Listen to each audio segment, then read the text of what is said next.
I have such bad news, because there's a rabbit hole here that you don't even realize you're stepping in. The Disney princess is a totally distinct idea from the idea of Disney plus the idea of princess. You can be a Disney princess and not be Disney or a princess, and you can be a princess and be Disney but not be a Disney princess. I've been getting into princesses, so I guess we gotta lay the groundwork and have a 101. The mythological beginnings of the Disney princess brand is the story of, in the early 2000s, a Disney exec going to see a performance of Disney on Ice, and he sees all these little girls having like a transcendently magical experience watching these princesses that they adore performing amazing acrobatic artistic feats on the ice to the music that they love, and they're there with their mothers who also have an attachment to these characters, and they're wearing these princess dresses, right? They're all dressed as princesses, and they're cobbled together from like different like Halloween costumes, handmade stuff by their parents, sort of pulled together into that princessy look. And the exec looks at this and he's like, well, this is some fucking bullshit is what this is. They should have been buying those from us. The Disney Princess brand is partly a corporate invention and partly Disney capitalizing on something that was already in the public consciousness, which was this idea of this thing, a Disney princess. Imagine you are a Disney princess.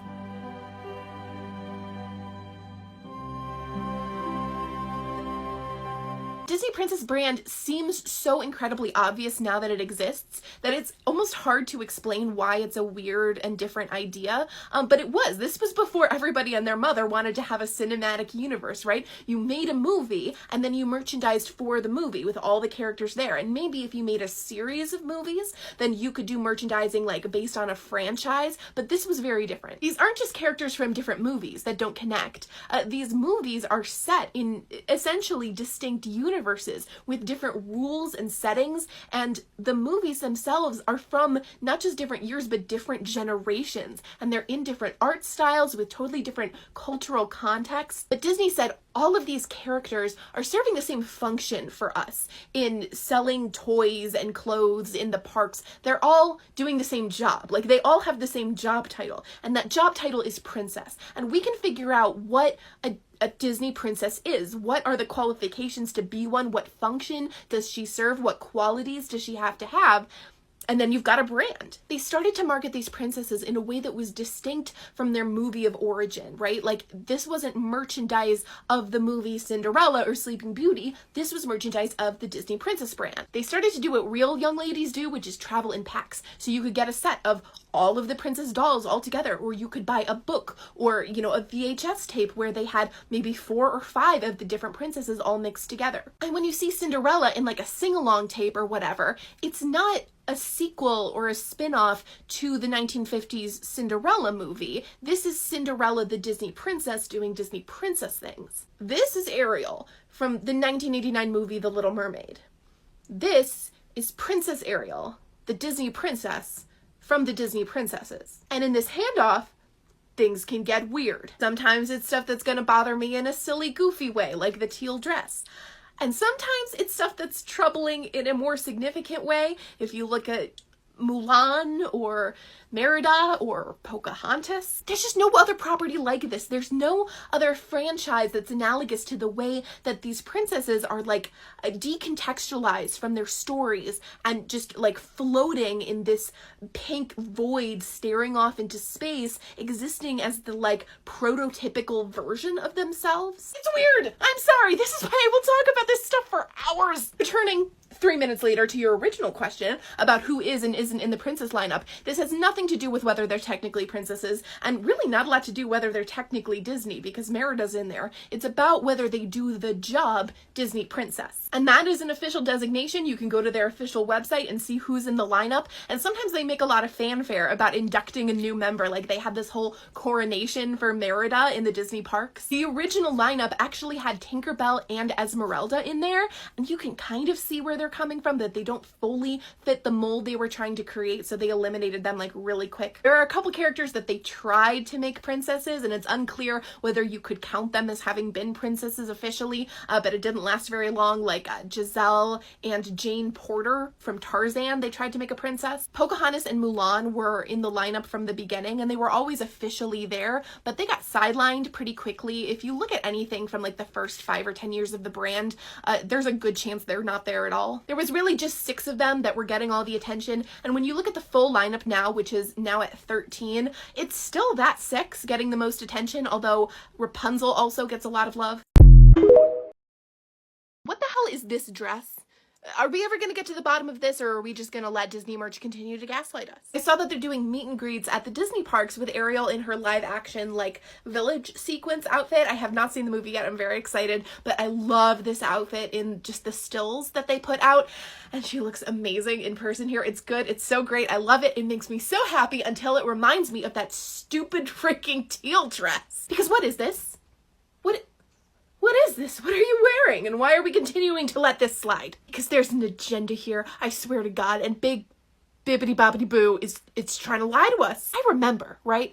Growing up, The Little Mermaid was that movie for me, right? Ariel was my princess. That was the VHS tape that I absolutely wore out. And when I was a little girl, this is what the lineup was. If you're a little bit older than me, you probably remember Tinkerbell and Esmeralda being there, but they still all looked like this. In the first few years after that movie came out and Disney sold, like, the GDP of a small country in merch, if you got an Ariel doll, she would either have a fin, because mermaids are awesome, or she would be in the pink dress from the movie if they were selling her with legs. Anytime you saw her on t-shirts or notebooks or whatever, she would be in one of her looks from the movie. And if you saw her in the Disney parks, she would have a fin, because she's a mermaid and that's what the people came to see. But at some point, I aged out of receiving copious amounts of Ariel merch, and while my back was turned, they decided to mess with her. And when I went on a family trip to Disney World when I was like 12 or 13, she looked like this. Who is this? There seems to have been a transitional period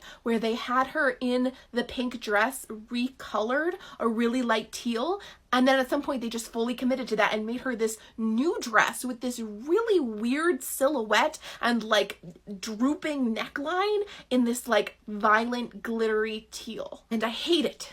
And I'm pretty sure everybody hates it, but we just let them do it to us.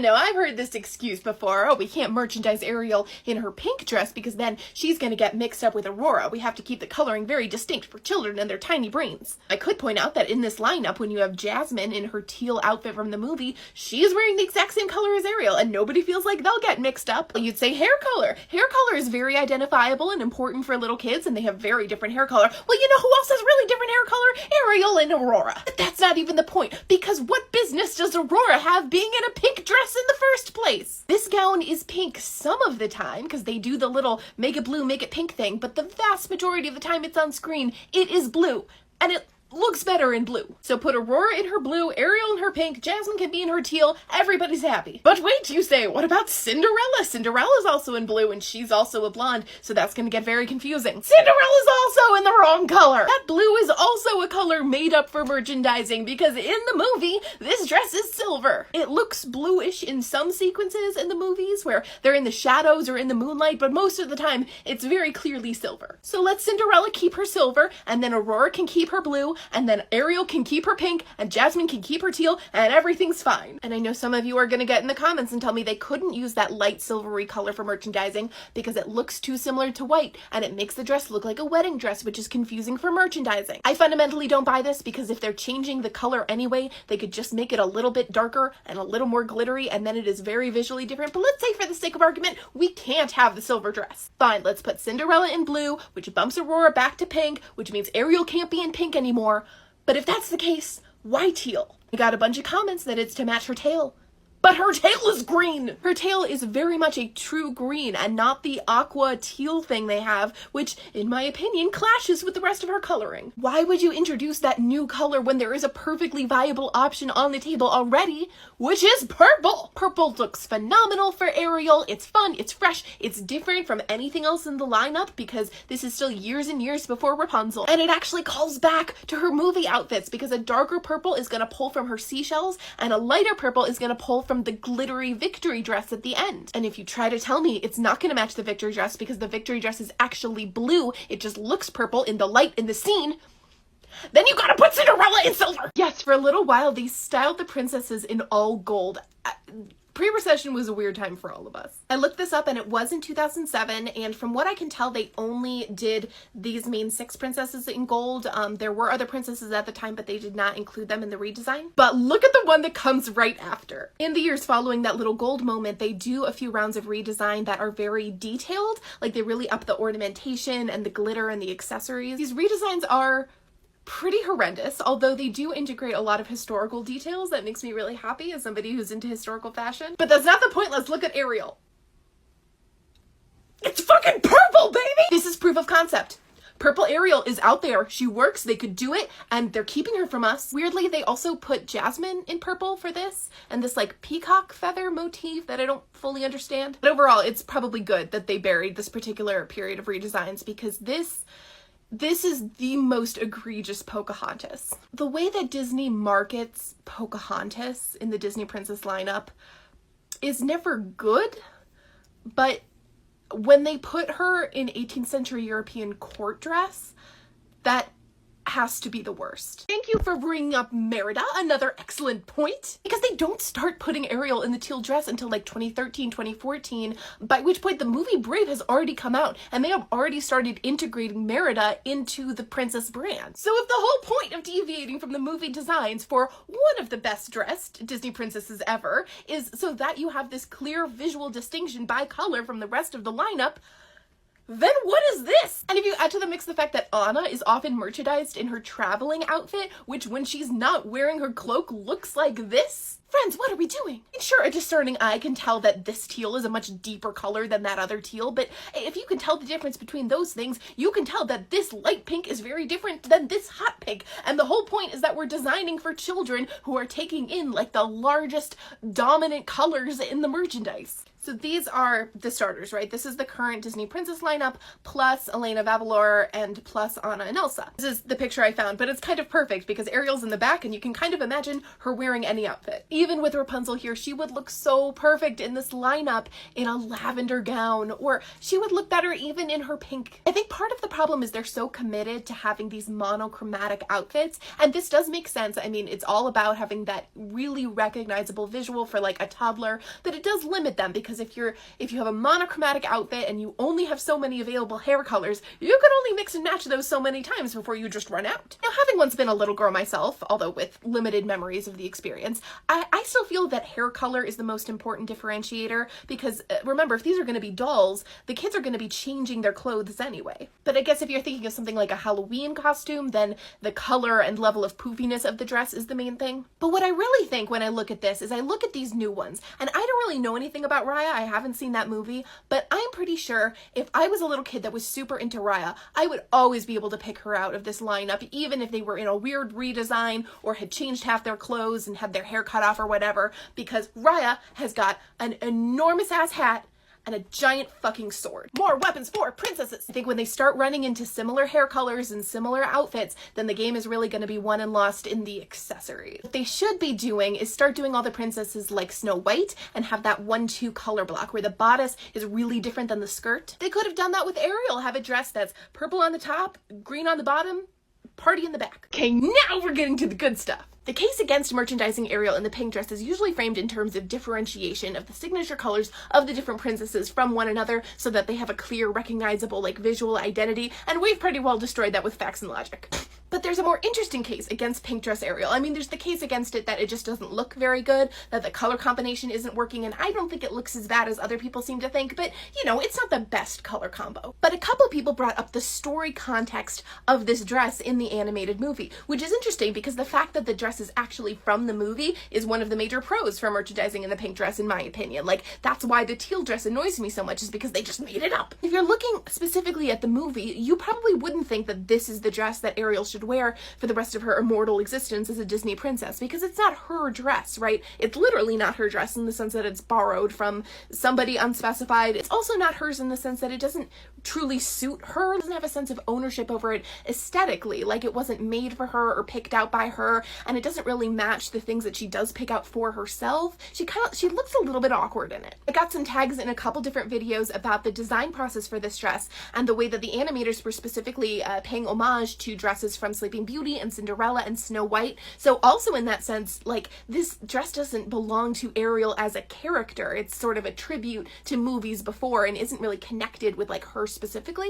So okay, if Ariel's gonna wear this dress for the next 4,000 years, then maybe it should be something that was designed more particularly for her by the animators, and something that in the context of the story is hers, and more importantly, something that like suits her as a person. In this process of transforming Ariel from movie character into Disney princess, capital D, capital P, you would think that we're trying to find like the essence of Ariel, right? Ariel at her truest self, her most self-actualized, the archetypal, the proto-Ariel, the Ariel. But if that's what we're doing here, if that's what the Disney Princessification project is all about, then we have opened a whole new can of worms, because now we've got to talk about Merida and we've got to talk about Mulan. Left off wondering why Ariel isn't merchandised in a dress that suits her better, because she does have several outfits that she seems more comfortable in, that seem to like fit her more aesthetically and personality wise, and that are actually in the movie, so why not choose one of those? Not only are these dresses more recognizably Ariel's, but they do a better job of capturing her essence, right? Wouldn't we want to capture Ariel at her truest self, her most self-actualized? You know, we were talking about the Ariel. So bad news, that's not what a Disney princess is here to do. Let's look at the rest of these ladies, all in their official forms, the archetypal, distilled essence of the princesses. How many of these princesses are dressed in a way that somehow reflects their core character? How many of these looks are pulled from story moments of triumph or self-acceptance? I'd say definitely Moana, but she only wears one thing in her movie, and she has not been a princess long enough to experience any of the redesigns. Arguably Snow White, since she wears that dress when she gets carried away by the prince at the end, and Cinderella probably fits this too, or she would fit this if they would draw the dress in silver. Mostly what we get are versions of the princesses that are very visually recognizable, but that visual, when put in context of their story, would seem to undermine or betray the growth that that character experiences, or has a real disconnect with what we see of the character's personality and behaviors and hopes and dreams. At best, you end up with princess designs like Belle's, where the visual just doesn't fully connect with the character that we get to know in the movie, and at worst you end up with design choices like Mulan's, where the visual seems to like actively betray the character that you get to know. But remember, this is not the character we know from the movie. It's not even a version of her. It's a new thing. Because remember, this is Ariel from the movie The Little Mermaid, and this is Princess Ariel, the Disney princess from the Disney princesses. And this princess is inspired by this character, but she's not a version of this character. I wouldn't even say she's based on this character. She's just created, inspired by the character. And in designing the princesses, these kinds of moments are not what Disney is inspired by, or not what Disney chooses to take inspiration from. This is what they're inspired by.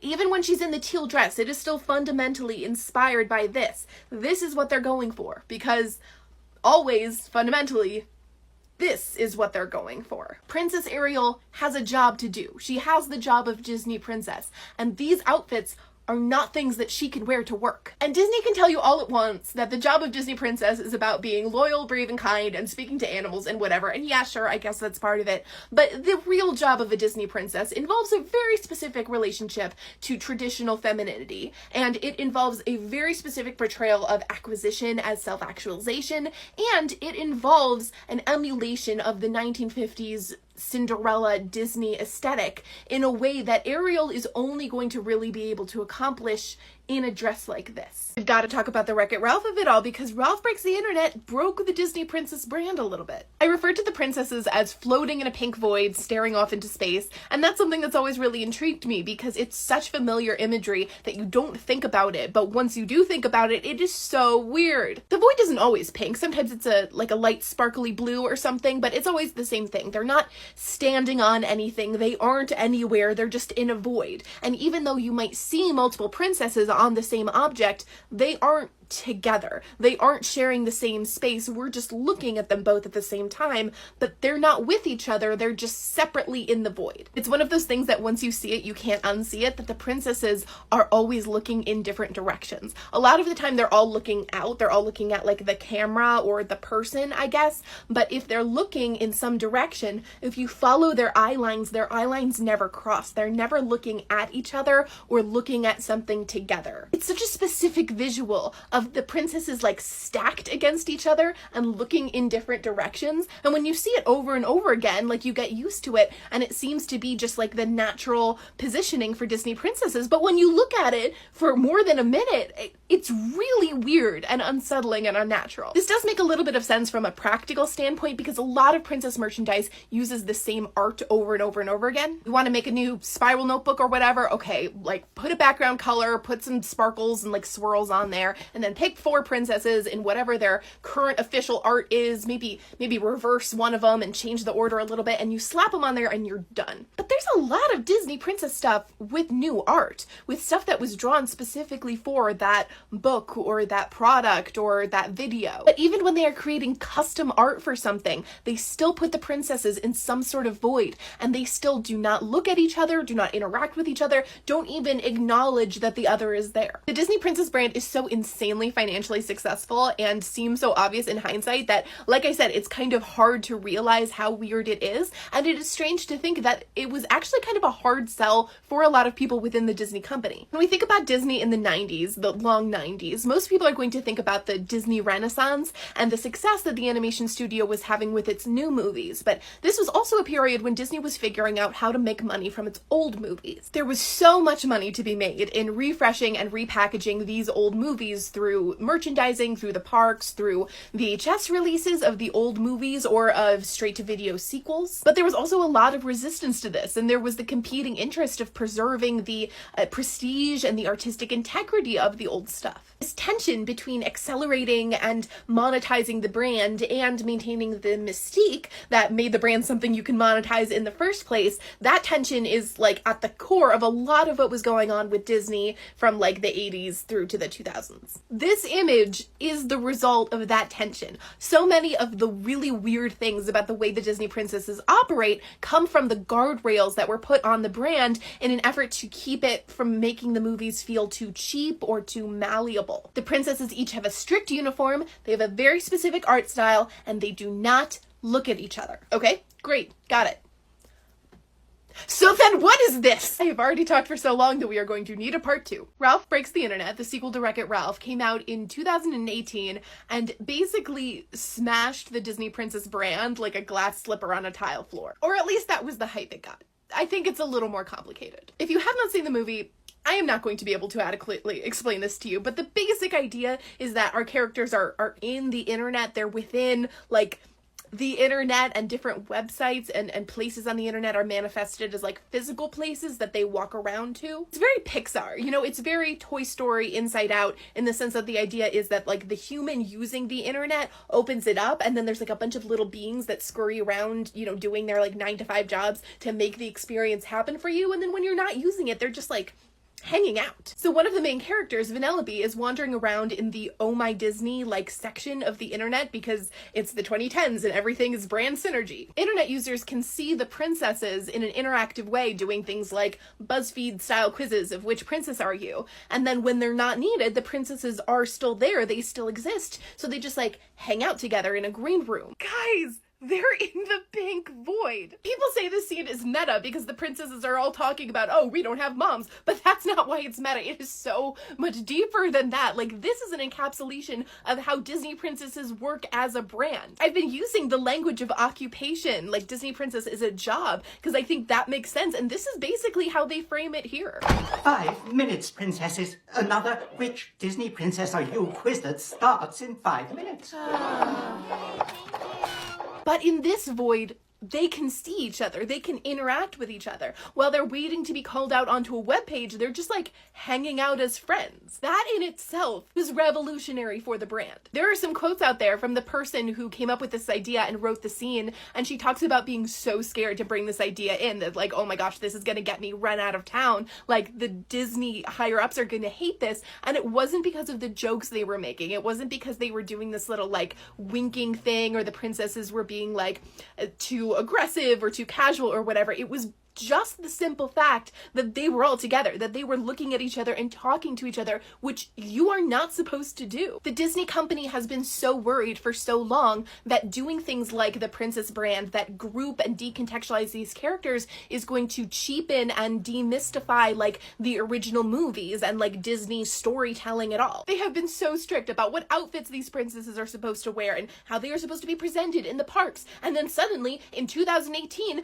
apparently nobody gives a shit. Penelope! Penelope walks in and she's like, hey, how's it going? I'm a very irreverent modern character, I'm like funny and silly and I'm Sarah Silverman. And of all possible responses to this like adorable, tiny, punk candy child, the princesses do this. Hi. And I don't think we've talked about that enough. Well, ladies, I can explain.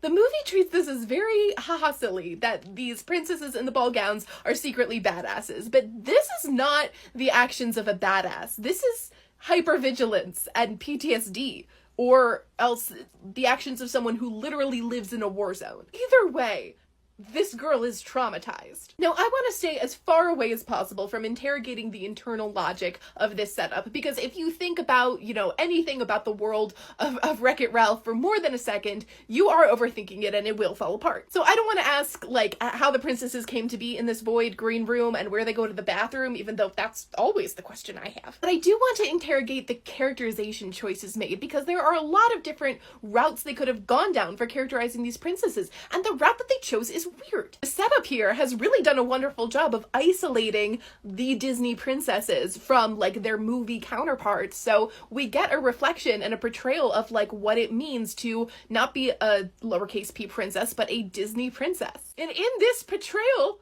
it sucks. It's miserable and dangerous and just really dark to be a Disney princess. Are you poisoned? No. Cursed? No. Kidnapped or enslaved? No. Are you guys okay? Should I call the police? There's a sequence later in the movie where they get to have a triumphant moment of teamwork and rediscover some of the magic and joy in Disney princessdom, but that is so far overshadowed by most of their screen time, which is in this green room talking about how dark and dangerous and miserable it is. Do you have daddy issues? I don't even have a mom. Neither do we. And that's the part to me that makes this signal a turning point for the Disney Princess brand. Because the rest of the meta stuff is really gently poking fun at the qualifications to be a princess and, all the things they have in common.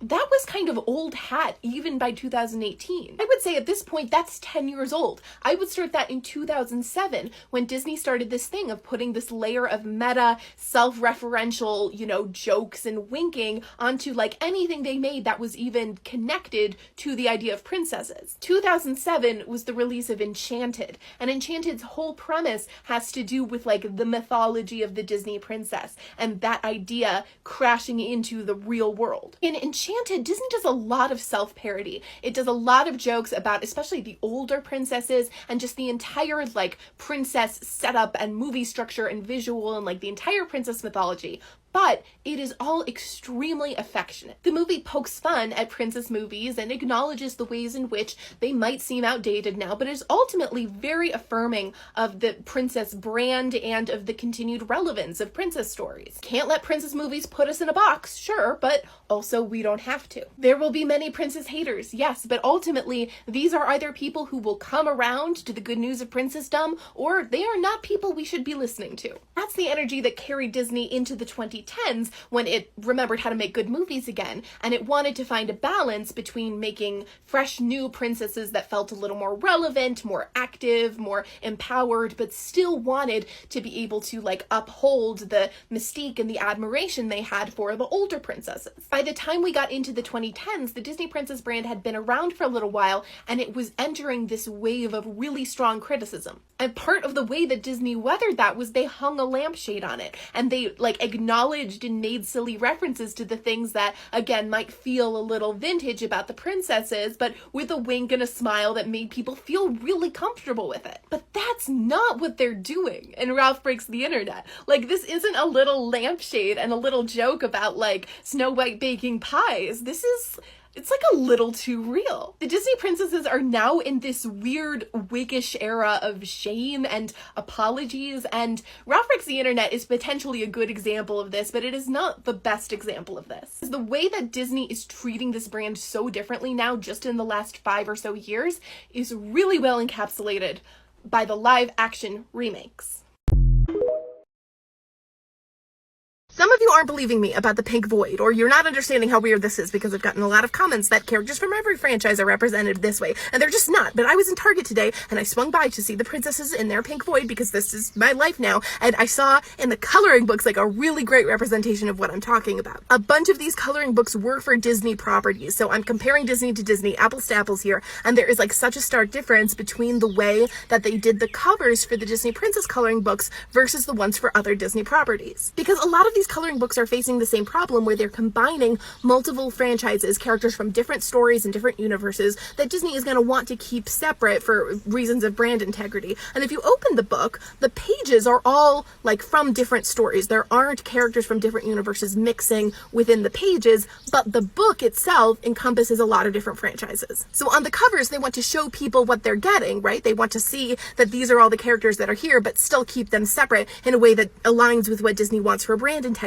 And they had coloring books for like other Disney animated films or like the Pixar movies, and they kept them separate by having them all in their own little bubbles, like little spheres, so that you see them together on the cover, but they're not mixing and mingling as characters. This makes it very easy to preserve their original character designs without it looking weird. Like a lot of these characters are drawn in very different styles, but because they're kind of in their own bubble, you have the sense that they're peeking in from their own world, and it doesn't look odd that they're near each other. The coloring books that had characters all together, not separated by bubbles, those were where all the characters in the coloring book were from the same franchise, same story, same universe, and in those situations, they were somewhere. Like if you really stare at them, these characters are cut and pasted, so they're kind of floating. They're not really situated in a location, but they're given a background that tells us where they are. They are physically all together, and they're on a beach, or they're on a lawn, or they're by a castle. Neither of these groups of characters are in a void. They're either physically all together in a real location, or they are not in any way together. We're just getting kind of pop-ups of them, and it reads as just like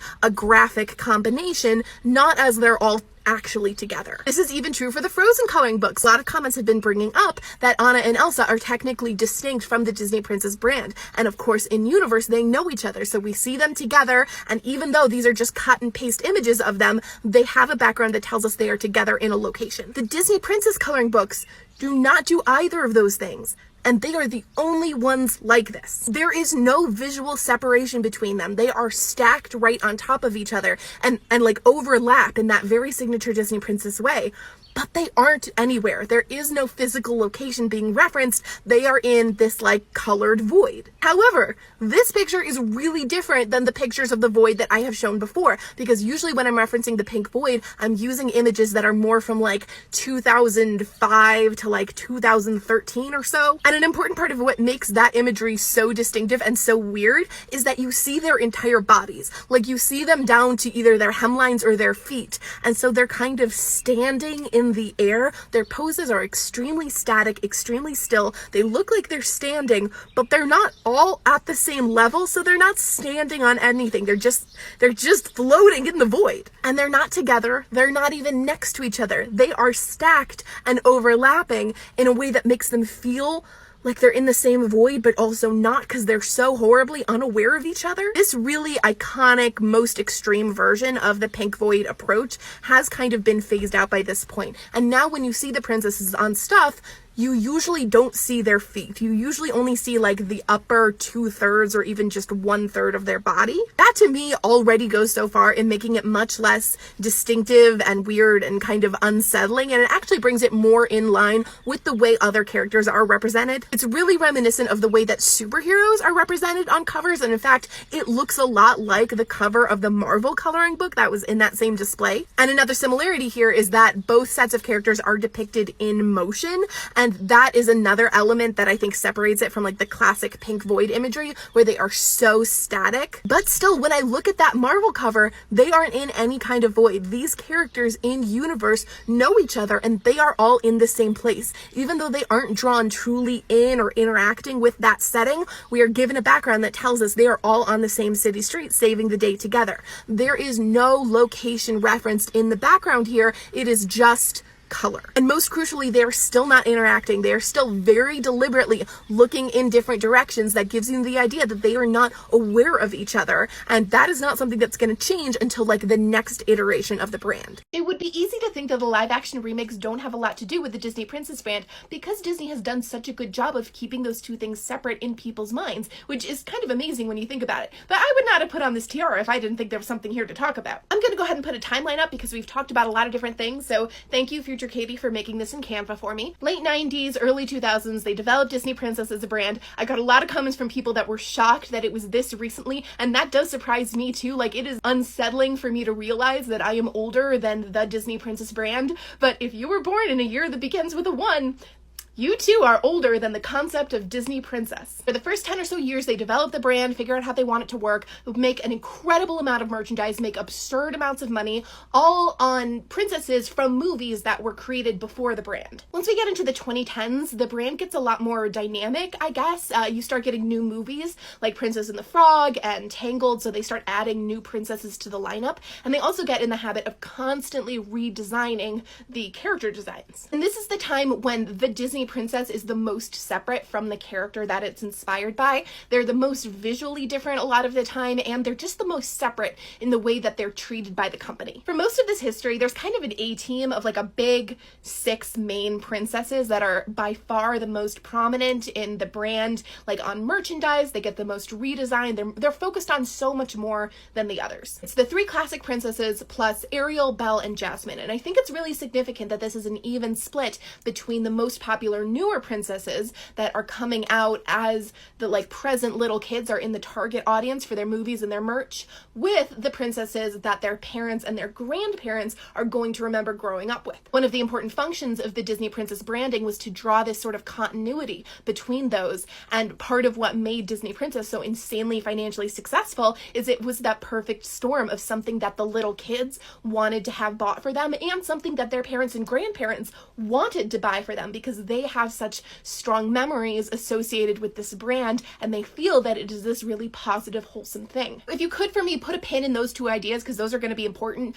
This idea of continuity with the older generations and this feeling, particularly among parents, that Disney Princess was like a wholesome brand and positive for their children. I've been reading some older articles about the brand from like 2008, 2009, that kind of thing, and nobody can talk about the Disney princesses without throwing in a comment about how they are so much more innocent and pure than the Bratz dolls, those skanks. So in the early 2010s, this brand is pure gold. It is inconceivably financially successful as a vehicle for selling merchandise, and it has this stellar reputation. It is like beloved by kids that it just absolutely bedazzled, like this is everything that their hopes and dreams are, and it's also really loved by like the older generations who are the ones actively buying this stuff. It's seen as really wholesome. These princesses are like the pinnacle of femininity and purity. If you're hearing all that and you're a little unsettled and you're thinking that maybe this is a brand that's due for some backlash, you would be right. You're right on time. We're gonna pick up in the next part with the early 2010s Disney Princess backlash. In 2006, less than a decade into the life of the Disney Princess brand as we know it, a writer called Peggy Ornstein wrote an article for the New York Times Magazine asking what's wrong with Cinderella. The ideas about Disney princesses that she brings up in the article are things that she would return to and expand upon as like a core part of her career, talking about gender and girl culture. In 2018, she published a book called Don't Call Me Princess, so she's still thinking about it. And you might be asking, geez, lady, what did Cinderella ever do to you? Well, guys, Cinderella ate her daughter. A little dramatic, Yes, but this book is a really good document to read if you are interested in what was going on with this Disney princess backlash in the early 2010s. The book isn't really responding to the presence of movies like Cinderella in the cultural landscape. It's responding to the dominance, like the hegemony of Disney princesses in American girlhood, which is something that is only possible because of Disney Princess the brand. Now, if you talk about this book today, people will often be a little dismissive of it, not just because it's a little dramatic, but because we are now in the backlash to the backlash, right? We are in the 15th wave of princess whatever, so people now are understanding that what happened 5 to 10 years ago was kind of excessive and misguided in a lot of respects. And I think this correction is necessary, but it is also an overcorrection. It is a pendulum swing, just like the original backlash was a pendulum swinging a little bit too far. So, nuance. One of the things I think people misunderstand when we're looking back at the Disney princess criticism of this time is that people were not specifically responding to the movies. I see a lot of people try to defend the princesses by going back to the original text of the animated movies and say, look, these princesses aren't completely helpless. They're not completely devoid of personality. They look at them being active and being empowered in a real meaningful way. Look at them being legitimately good role models. I'm putting aside to what extent that is true, that's also not fully the point, because this backlash wasn't against Cinderella, the character from the 50s animated movie. It was against Princess Cinderella, the Disney princess. Because it doesn't matter if you were a character like Mulan, who's kicking ass and taking names. Once you went through the Disney princess machine and you became Princess Mulan, you had a completely different job. In this media landscape of the Disney princesses, no girl was too active or tomboyish or creative or weird or interesting or smart or funny to sit down, shut up, wear a pretty dress, and sparkle. The Disney princess brand meant girls were seeing these princesses everywhere, and they were modeling to them a very specific and arguably very regressive model of femininity. And if you as a parent were concerned about the impact it might have on your kid to have this brand be present in their childhoods, you just couldn't opt out. There was no way. If you didn't have it at home, they were going to get it everywhere else they went in their lives. Now, not all of the backlash was as high-minded and feminist and important as this. A lot of it was just, I would categorize it as Titanic door dimension complaints. It was just oh look, this thing is possible, let's poke logic holes in it even though it's a fairy tale. A lot of it was very tiresome and needs to be left behind. But this criticism, this backlash, was only possible because the admiration for the princess brand was so powerful and so widespread. And even though the movies that the animation studio was putting out were more and more interested in the princesses as potential role models for little girls and really wanted to be pushing these strong character attributes for them, the merchandising side of things was really not that interested in that. They were definitely holding up the princesses as aspirational, but that's different than trying to hold them up as positive role models. And the aspiration being sold was being a princess, a little girl wanting to be a Disney princess in a way that, again, I keep saying it, is totally unconnected from the original stories. The animation studios that makes these movies and the merchandising people, the Disney Consumer Products Division that makes this stuff and sells this stuff, they don't talk to each other as much as you might think they would talk to each other. They're obviously very interdependent, but they're often not really on the same page. And a very good example of this was Merida. The movie Brave comes out in 2012, I'm pretty sure, right? Or 13? I don't know. Merida becomes a Disney princess in 2013. That's the year I remember, because that's the year shit hit the fan. You had the Peggy Orenstein, feminist concern brewing at that time, and you had the, Crack.com listicle kind of annoying criticism brewing at that time, and then Disney dropped the Merida redesign into all of that, and it became a thing. What happened with Merida?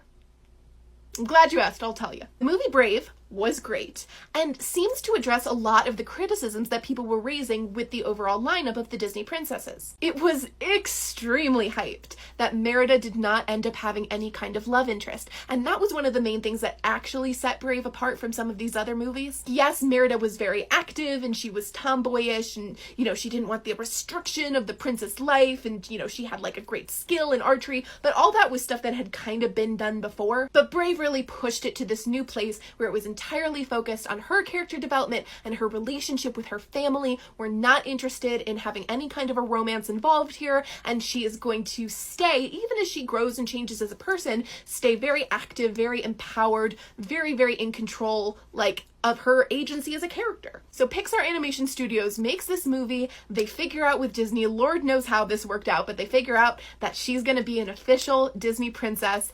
Everybody is super excited, and they hand her off to Disney's Consumer Products division to merchandise her. That not only means making merch for the movie Brave, which involves a lot of like Merida dolls and t-shirts and stuff, but making Disney princess merchandise that incorporates Merida, which is kind of a separate project. That involves creating a Disney princess inspired by Merida from the movie Brave, who's going to be able to do the job of Disney princess, which, remember, has a very specific relationship to traditional femininity. A very different relationship than movie Merida has. Disney gets everybody all hyped for Merida's coronation at the Disney parks, where she is going to be like formally welcomed into the Disney princess family. All the other princesses are gonna be there. She's gonna ride in on a horse. It's gonna be awesome. And they introduce to us, for the very first time, Princess Merida from the Disney Princesses.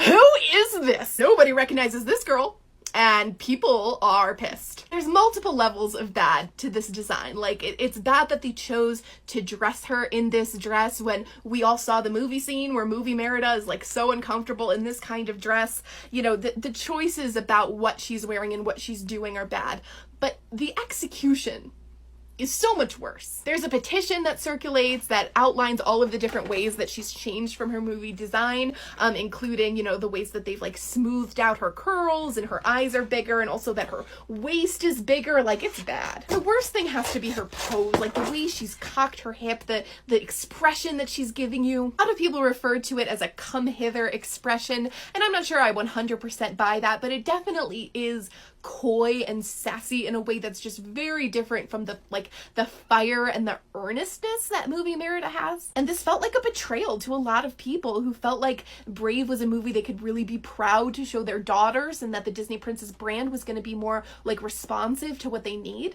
And the first statement Disney put out about it was really like, yeah, we did it. We changed her. What of it? What are you gonna do? But it didn't die down, and eventually Disney did backtrack. They say like, oh, this was always planned to be like a very limited design that was just for the coronation. You know, she wanted to really dress up for the occasion. This is clearly bullshit. Everyone knew this was bullshit. The next design for Merida walked back some of the most egregious changes, but honestly not totally. And when you put her side by side with her movie version, it's still a pretty significant makeover. People who had been criticizing the Princess brand for the kind of example it sets for little girls felt like this was just the encapsulation of everything they had been talking about. What the Princess brand did to Merida is essentially the same thing that it did to Mulan. The difference is that with Merida, people were watching it happen in real time, whereas with Mulan, the movie came out years before the Disney Princess brand developed. Now, does Disney care that they're not setting a great example for little girls? No, of course not, but they do care about their brand. And as we had talked about in a previous video, one of the cornerstones of this brand was that it was something that parents felt so comfortable giving to their children because it felt wholesome, it felt safe. At this time, we had kind of gotten to a point where a critical mass of parents, when they were thinking about things to give their kids that were safe and wholesome and positive, they weren't only thinking about them not being sexy, they were also really conscious, really self-conscious about not giving their kids bad role models. Up until this point, a core part of this brand was this sort of fealty to the classic princesses, this admiration for that very specific model, and part of the project was, how can we make all of these new characters as Cinderella as possible? We want them to be wholesome and lovable and have a specific aspirational femininity, and the only way we know how to do that is to just do Cinderella over and over and over again. So everybody's getting ball gowns, everybody's getting sparkles, everybody's getting a smile, and it's all about the image, the love, the happy ever after. But guys, it's starting to sound like Cinderella is not cool anymore. Apparently, Cinderella is going around eating people's daughters. So the world of Disney Princess starts toying with the idea of what if Princess Cinderella, not Cinderella from the movies, Princess Cinderella, what if we hate her? It is almost midnight, and now we're finally ready to talk about the live-action remakes. This set of movies is usually referred to as the live-action remakes, which is unfortunate because hearing that might lead a person to believe that they are all live-action and that they are all remakes, which is not true. Like, this is in no sense a live-action movie. I know I am the 7,000th person to point this out, but it bears repeating because this is just an animated remake of an animated movie, just in a different animation style. They did film an actual sunrise for the beginning of the movie, so there is one shot that is live-action out of everything else that is animated, but if that's the standard, then Snow White and the Seven Dwarfs is also live action. This doesn't matter, but I'm mad about it. They're also not all remakes, and that is more important. A lot of people will say the current trend of live action remakes begins with the Tim Burton Alice in Wonderland movies, and those aren't a remake of the Disney animated Alice in Wonderland movie. They're pulling from the same source material of the Lewis Carroll stories, but it's an entirely new story. Even if you say this trend begins a little bit later with Maleficent in 2014, that's still not a remake of the animated Sleeping Beauty story. It's pulling from the same source material of the original fairy tale, but it takes the characters in totally new directions and has a totally new plot. When I think about these movies, usually what I'm thinking about is Disney just redoing the animated movie with the same songs, a lot of the same dialogue, the same characterization, which is weird because only a few of the movies are like that. Plenty of them are totally new stories, and they're definitely very connected to the animated movies, like they have a lot of visual references or maybe callbacks, but that's very different than being a remake. Mostly, though, these movies live somewhere in between, where they're not rote shot-for-shot remakes of the original. They definitely are distinct in terms of where they take the story, but nobody but Disney could have gotten away with making these movies because they are so evocative of the animated movies in things like the approach to the story and the visual character design. But accuracy of that particular term aside, it is really good to have a term for this set of movies because audiences understand that the live action remakes arrived in a pack and they're sort of part of the same project for Disney. And the Disney princesses, which until then had mostly been doing their own thing, like sitting in the pink void minding their business, they are getting dragged into this project. Disney started dropping these live-action remakes of the princess movies around the same time as that princess scene in Ralph Breaks the Internet, and when taken together, they show the ways that Disney has subtly but really dramatically changed its approach to the princesses, which for the first 15 years of the brand's existence had really clear and specific values and goals and guardrails that were abruptly completely abandoned by Disney. One of the goals of the Disney Princess brand has always been to make it 1950 again through any means, science, or magic. Disney famously launched the Princess brand without any focus groups or formal market research, and it's claimed that they do little to no traditional market research even now. This is sometimes held up as proof that the people in Disney consumer products are like unparalleled genius, which is some just chef's kiss amazing logic, or that the product they have is like unparalleled in quality, which seems to me more likely. Because Disney's merchandising has shown us time and time again that they don't actually have that great of a handle on how to create and market princesses. What they do have a really good handle on is how to do Cinderella. Because it's actually kind of hard to anticipate consumer demand months or years in advance for characters that are brand new, but you're trying to retroactively fit into this princess mold and, you know, make stock versions of the character to merchandise while still staying true to the movies that made them popular in the first place. But you know what it doesn't take a genius to do? Market Cinderella, the most financially successful and beloved version of one of the most universal characters in human history. Disney's Cinderella, and to maybe a slightly lesser extent the other classic princesses, have an iron grip chokehold on the past 3 or 4 generations of American women. And when families go thousands of miles and spend thousands of dollars to go hug this lady in person, yeah, it's not going to be hard to sell them a t-shirt at Target. The Disney Princess brand was built on this foundational adoration for Cinderella and the other classic princesses, and was always trying to replicate or to spread around that success. They are always trying to get these girlies into ball gowns, trying to get them more glitter, trying to get them to emulate Cinderella in their mannerisms, in their expressions and their pose. And they kind of end up looking like Cinderella's girl group a lot of the time. Like, that's what Disney Princess means. It means you're in the Cinderella and the princesses. And this not only helped spread around the popularity of Cinderella into these other princesses, but it made this sense of continuity among them. It told audiences that these are all part of the same story. Little girls who like Jasmine or Belle because they've seen those movies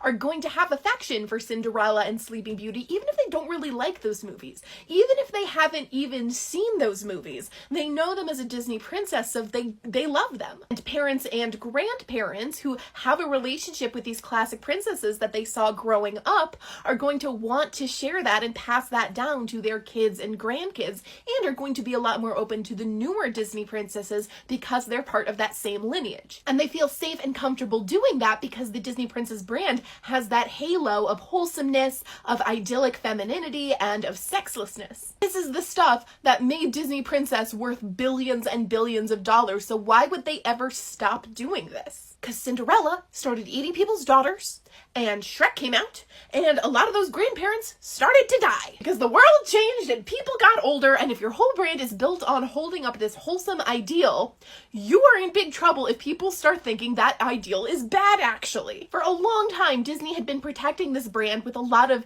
affectionate meta humor that we had been talking about. The winking and nudging to the audience that, yeah, things might seem stale and dated, but like, we still love it, and we're doing more interesting things now. But in the late 2010s, this genuinely cynical energy starts creeping around the edges of the Disney Princess brand, and Disney starts toying with the idea of, what if we hate Cinderella? We've tried adoring her, and we've tried this thing where we affectionately poke fun at her.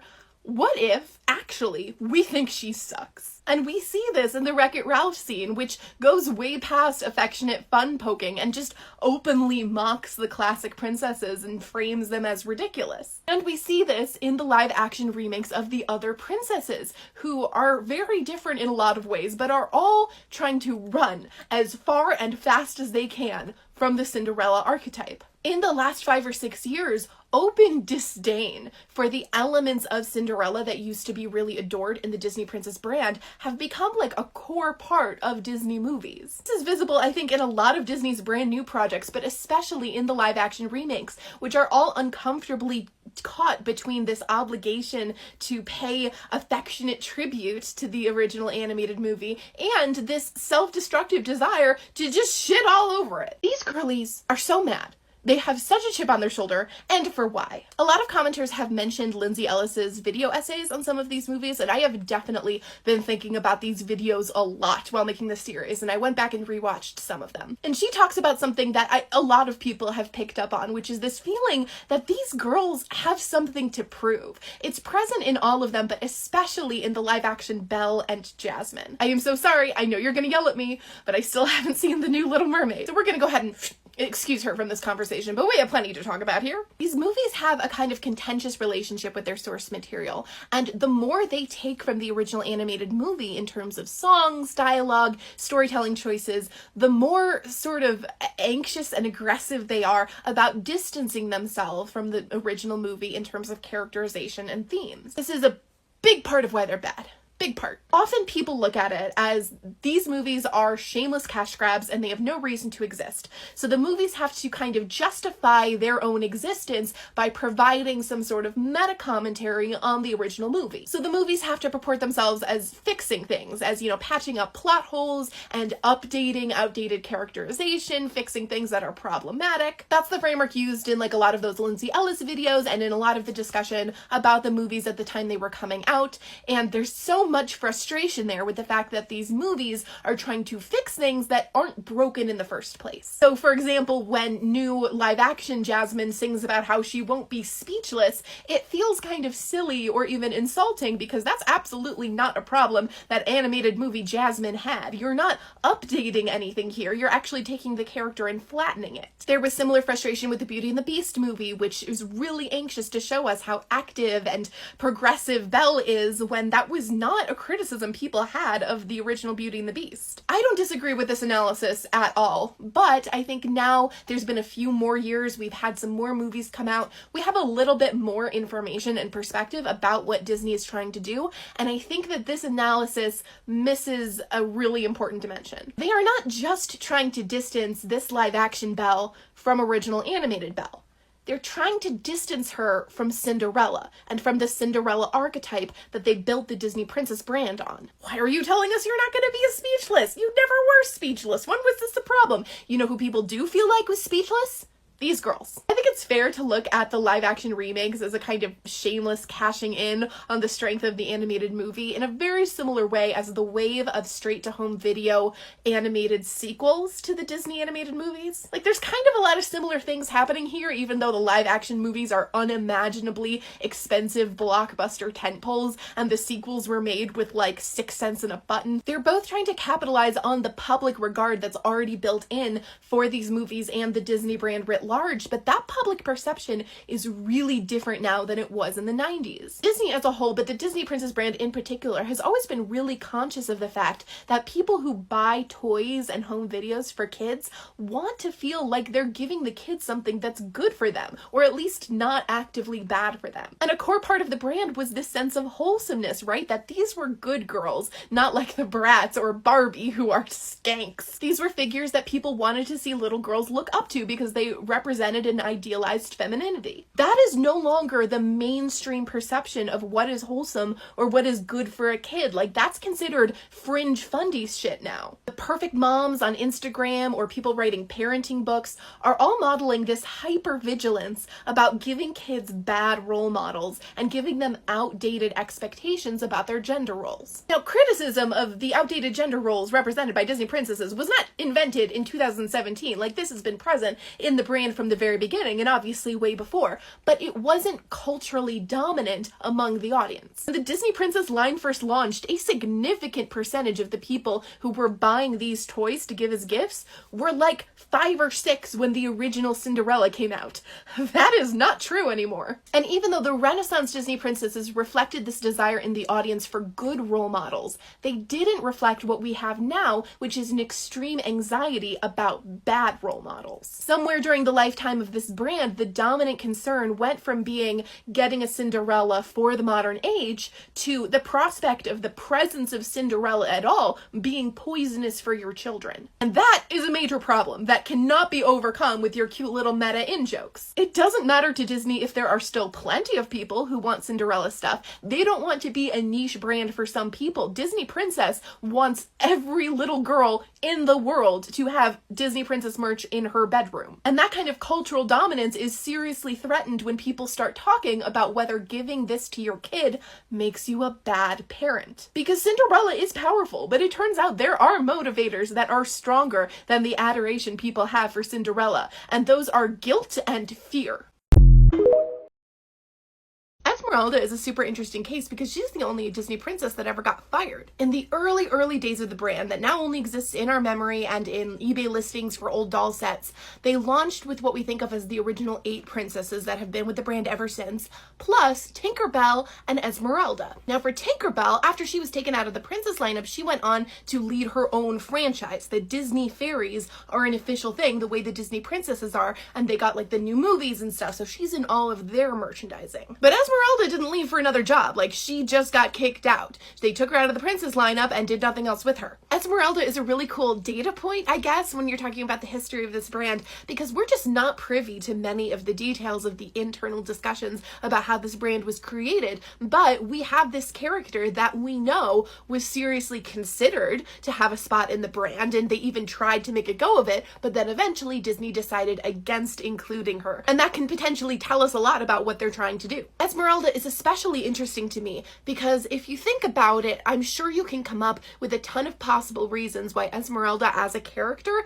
is not necessarily a great fit for the brand, but any of those reasons you're going to come up with could be said about another princess who is in the official lineup. She's not the primary protagonist of her film. Okay, fine, but neither are Jasmine or Aurora. We can talk about if merchandising the character this way is in bad faith, given the way that the film portrays Romani people, but given that Pocahontas is still part of the lineup, that is clearly not a deal breaker. The character is not in any sense literally a princess, but Mulan was in the brand at this point. She's not based on fairy tale source material. Again, Pocahontas is there. She doesn't have enough costume changes. Her outfits aren't princess princessy enough, again, Pocahontas. If the issue is that the character is too sexualized and that her outfits are too risque, then I'm thinking again about Jasmine. If it's about the box office, then Hunchback of Notre Dame did fine. Like, it wasn't a blockbuster, but it did about as well as the other less successful films that the princesses come from. There's nothing that specifically disqualifies Esmeralda from being a Disney princess, and the fact that she was in the brand at the very beginning shows us that she could have been. Like, there's a version of this brand that Disney could have gone with that's a little more like all-encompassing of the Disney heroines of the period. But they didn't. If you see an article that just mentions that Esmeralda used to be part of the brand, it will usually say, without any kind of a source, that she was taken off because her toys didn't sell very well. Side note, I've seen so many people make these kind of claims about particular Disney characters selling better than others, and you should be always skeptical of people saying that, because Disney does not give the public information about its merch sales in that kind of granular detail. If you see a claim like that, it's going to be coming from somebody observing from outside the brand, and they may or may not have the evidence to be able to make that claim. But anyway, since I'm talking about the development of the character of the Disney Princess brand, I think that there's more to get into, because just the fact that Esmeralda dolls weren't selling as well as like Pocahontas dolls does not necessitate that she's removed from the brand, right? Part of the success and the magic of the Disney Princess brand has always been that it's a rising tide that kind of lifts all boats, and that even if a consumer is only attached to or familiar with one or two princesses, they're going to have interest in and affection for and potentially buy all these other characters because they're part of the princess story. And putting a character like Esmeralda in the Disney Princess brand would actually potentially be a way to bolster merch sales from a movie that maybe wasn't selling a lot of merch on its own. In the early years, Mulan and Pocahontas were part of the brand, but they were mostly sidelined. Like, you'd see them in bigger doll sets or some pieces of merch, but for the most part, they pushed the other princesses who were the bigger sellers, and Mulan and Pocahontas were kind of pushed to the side. And Disney could have added Esmeralda to that if they wanted to, even though she wasn't selling very well. I think the only way this makes sense is if Disney did not want Hunchback to be one of the boats that rose on the Disney Princess waters. Disney Princess wants to sell you a doll today, sure, but they are always thinking long term about their brand and about the identity of the Disney Princess, and there was something about Hunchback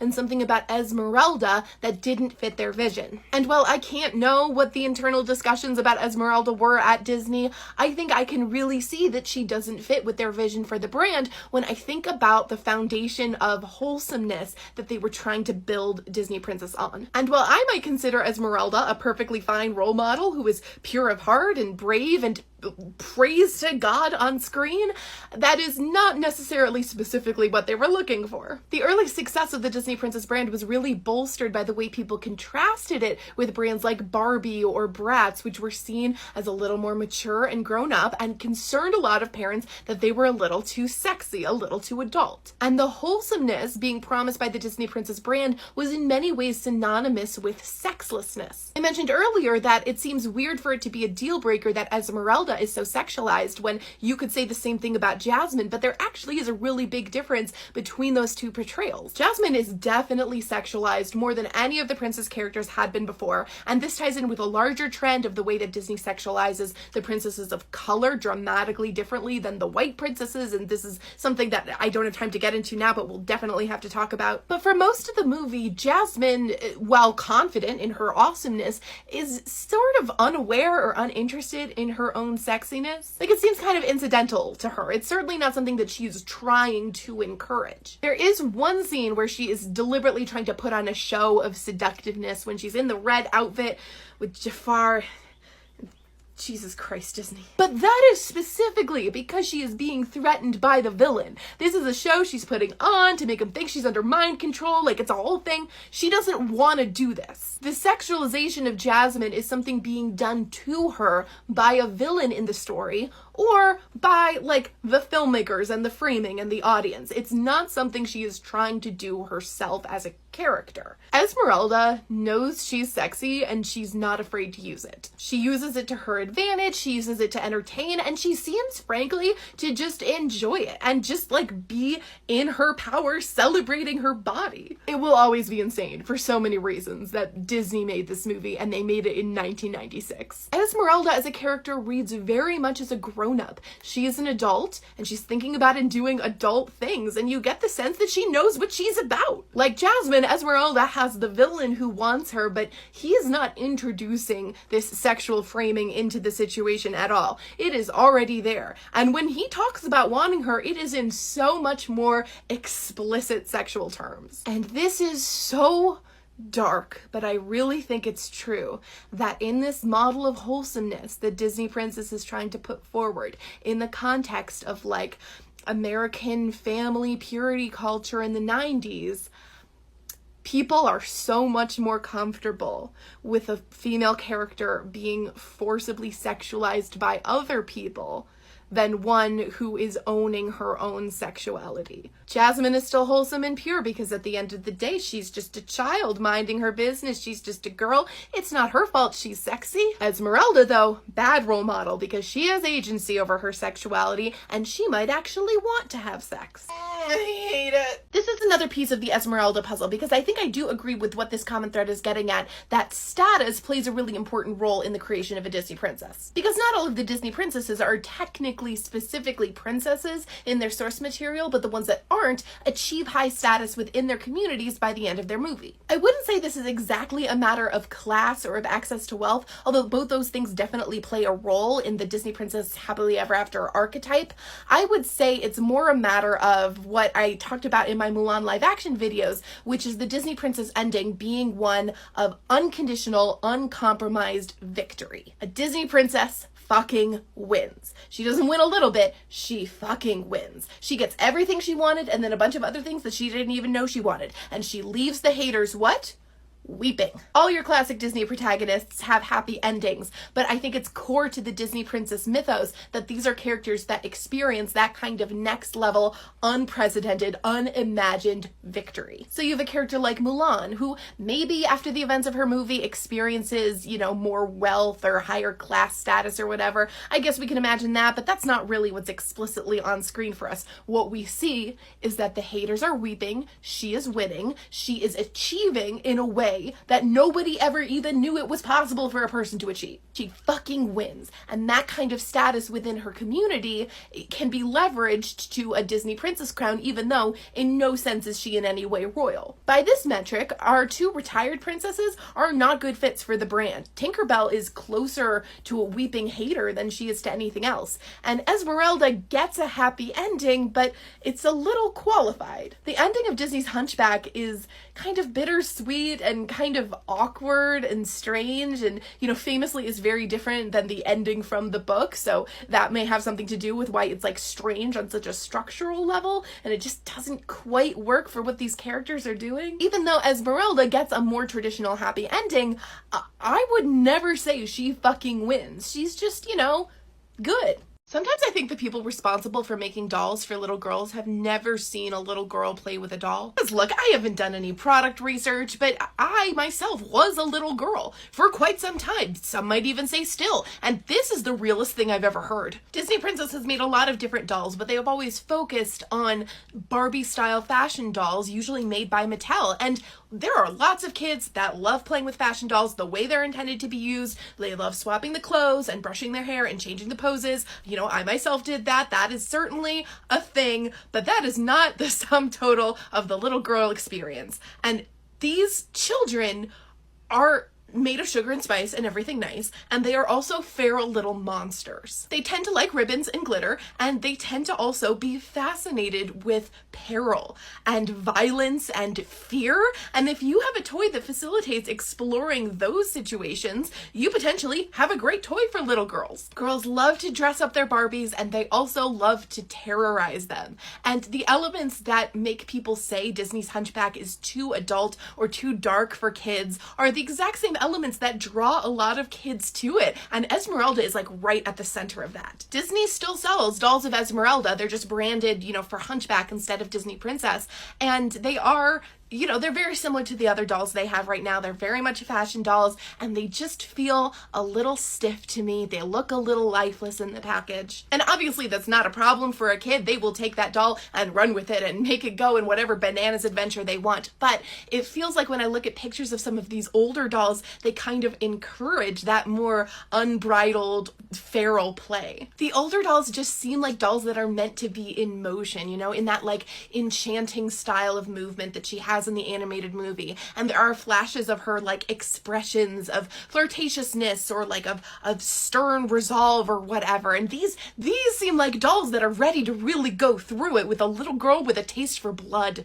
Like, look at this one. This is a vintage, I think, Burger King doll. And she's seen some shit. That comment section is everything I could have hoped for and more. I highly recommend taking a scroll through for some just wonderfully unhinged stories of little children terrorizing their dolls. And as usual, we do not deserve Lilo. And now that we're all having a good time here, having a laugh, doing a little reminisce, it's time for me to do what comes naturally to me and be a wet blanket about it. If you're sitting there going, Kate, you can't honestly be about to bad actually us about a thing that you brought up and you were laughing about first and encouraged us to talk about, welcome to the show! That's what I do.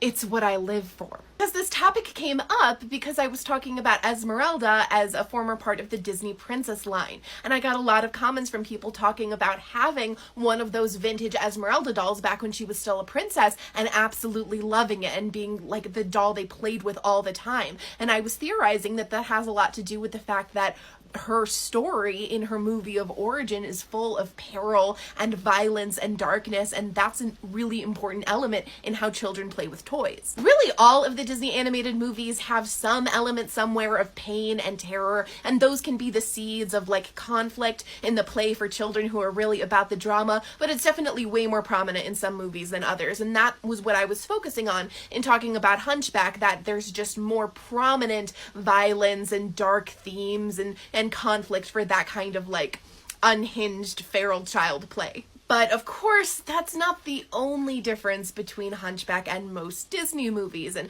especially when we're talking about Esmeralda specifically, I think I have to bring back into the conversation that unlike most of the Disney heroines, her story is very much rooted in and inspired by actual real-life historical atrocities. I mentioned this before when I said that I really don't think this has anything to do with the fact that she is no longer an official Disney princess, for the simple fact that Pocahontas is still an official Disney princess. But I think it does play a role when we talk about how Hunchback doesn't quite seem to fit in with a lot of the other Disney movies. There's a lot of great discussion out there about how the movie handles its very dark themes and, whether or not it's done well and to what extent it's like productive or good for a family movie, and, especially like the portrayal of Romani characters and like the portrayal of that period in French history and the use of like sexual violence in the movie. Like, there's a lot there. You could certainly discuss and debate that for a long time looking strictly at the text of the movie.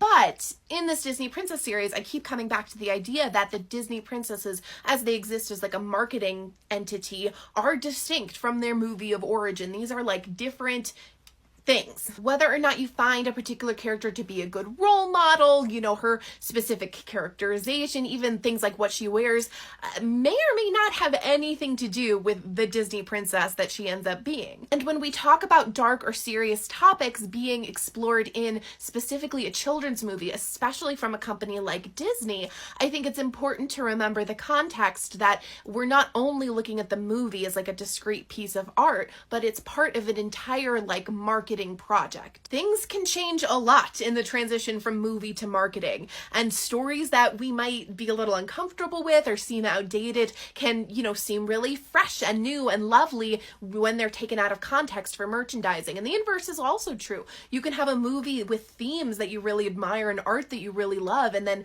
it turns into something you don't even recognize when it comes to the merchandising. But it doesn't even end there, because if you make toys, as much as you try to encourage children children to play with them in a certain way, kids are gonna do what kids are gonna do. They're gonna take your toys and do things that you won't even be able to imagine. Because as discussed, children, specifically little girls, are fair little monsters and they're out for blood. This means if you have a movie that deals with serious topics, especially if it deals with real life issues, you're gonna end up with kids playing in a way that is very uncomfortable. Let's call it that. Now, what I'm absolutely never gonna do is like blame a child for playing, especially in a way that's both developmentally appropriate and basically encouraged by the adults in their life. I am not in any way judging the kids here. I truly believe that for a child, when it comes to inspiration for their play, these two things are identical. These are the same things, but they're not the same. And like as an adult, you can see that very clearly because one of these is based in real life historical atrocities. I guess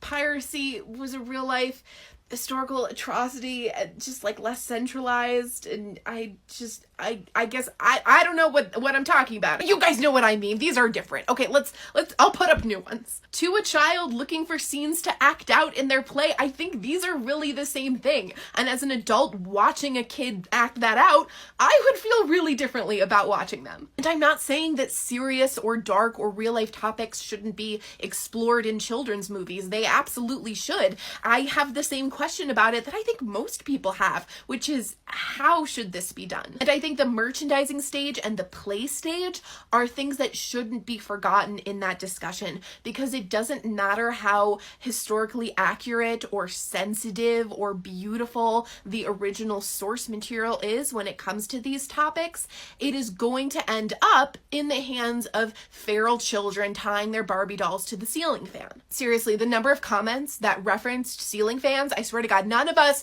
have had an original experience in our lives. Disney has tried a couple times to make an equivalent of the Disney Princess brand aimed at boys. They've never called it Disney Prince, presumably because if you want to market it to boys, you want to distance it from the girls Disney Princess brand, because, you know, something gender is a shell game. There was a thing for a hot minute called Disney Heroes. There's apparently a video game now called Disney Heroes, but this is unrelated. I'm talking about this brand that had like a blue shield logo, which is like exactly the kind of thing you'd imagine if I told you to imagine Disney Princess but for boys. Their lineup was Peter Pan, Hercules, Tarzan, and the sexy fox Robin Hood, and then also sometimes they had Prince Philip, who's the only one that was actually like the prince companion to a Disney princess, and also sometimes Arthur and Merlin were involved. I actually had a really hard time finding information about this brand online, so if any of you know a good source of information, like please let me know. I was able to find some TV commercials for you. They are in Spanish.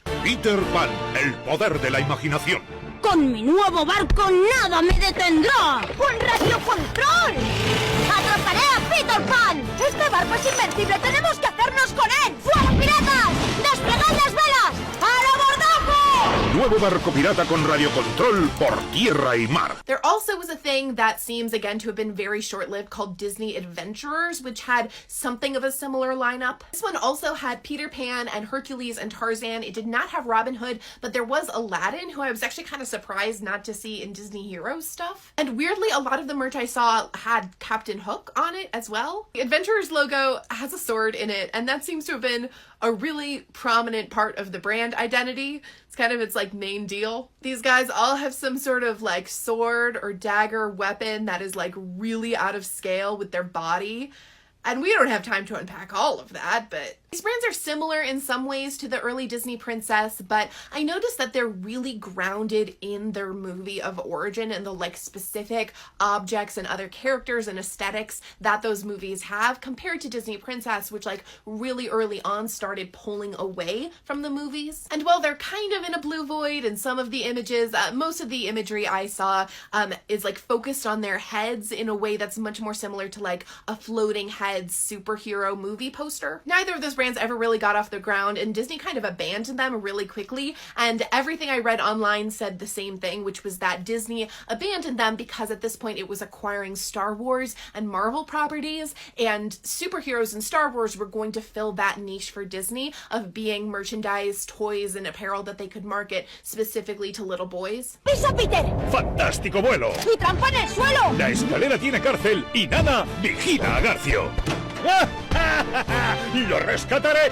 ¡No! La chimenea proyecta sombras misteriosas. ¡Adiós, capitán! Rescaten la mansión de Peter Pan.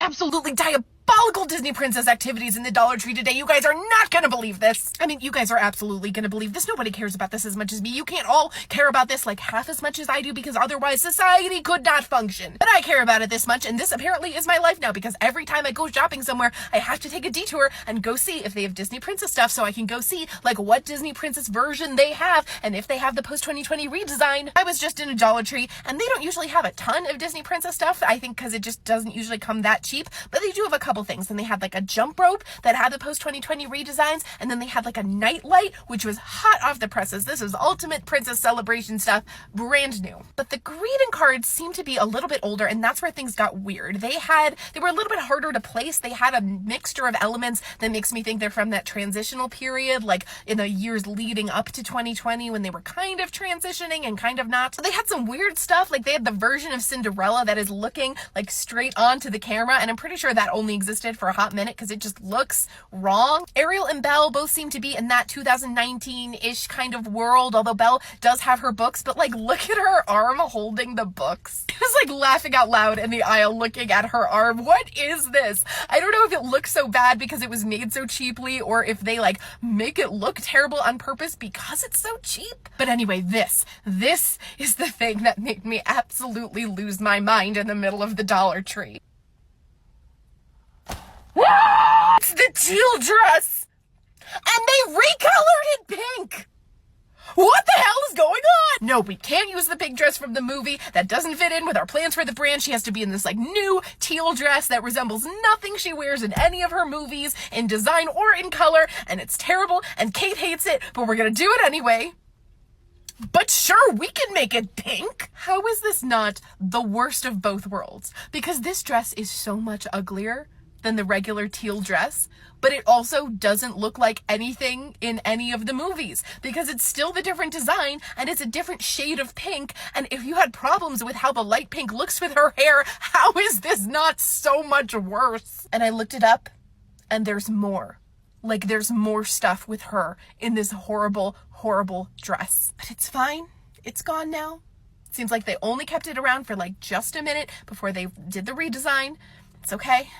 It's okay, Ariel's hot pink dress isn't real and it can't hurt you. Yeah, you'd think so. You'd think there'd be dates in some of this stuff, but no, that would be too easy. I literally went back into Dollar Tree to check if this had a date, and it doesn't. But it does have enough weird stuff going on that I think I can date it with reasonable confidence. I said that the weird combination of elements on like all the cards there made me think it was in like the lead up to the 2020 redesign, and I think that's definitely when this is from. This is probably like circa 2019. I was able to find both this horrible, demonic, forward-facing Cinderella and also Ariel in the recolored teal dress in hot pink. Both of those were on this calendar, and it's a 2020 calendar, which means it would have been designed and printed in 2019. If you look at that calendar, it's just super weird, right? You do see a lot of elements that are in the current iteration of the Disney Princess imagery, but you also see a lot of older stuff, and you see stuff that only existed for like a year or two in this transition period. So it's just a mess.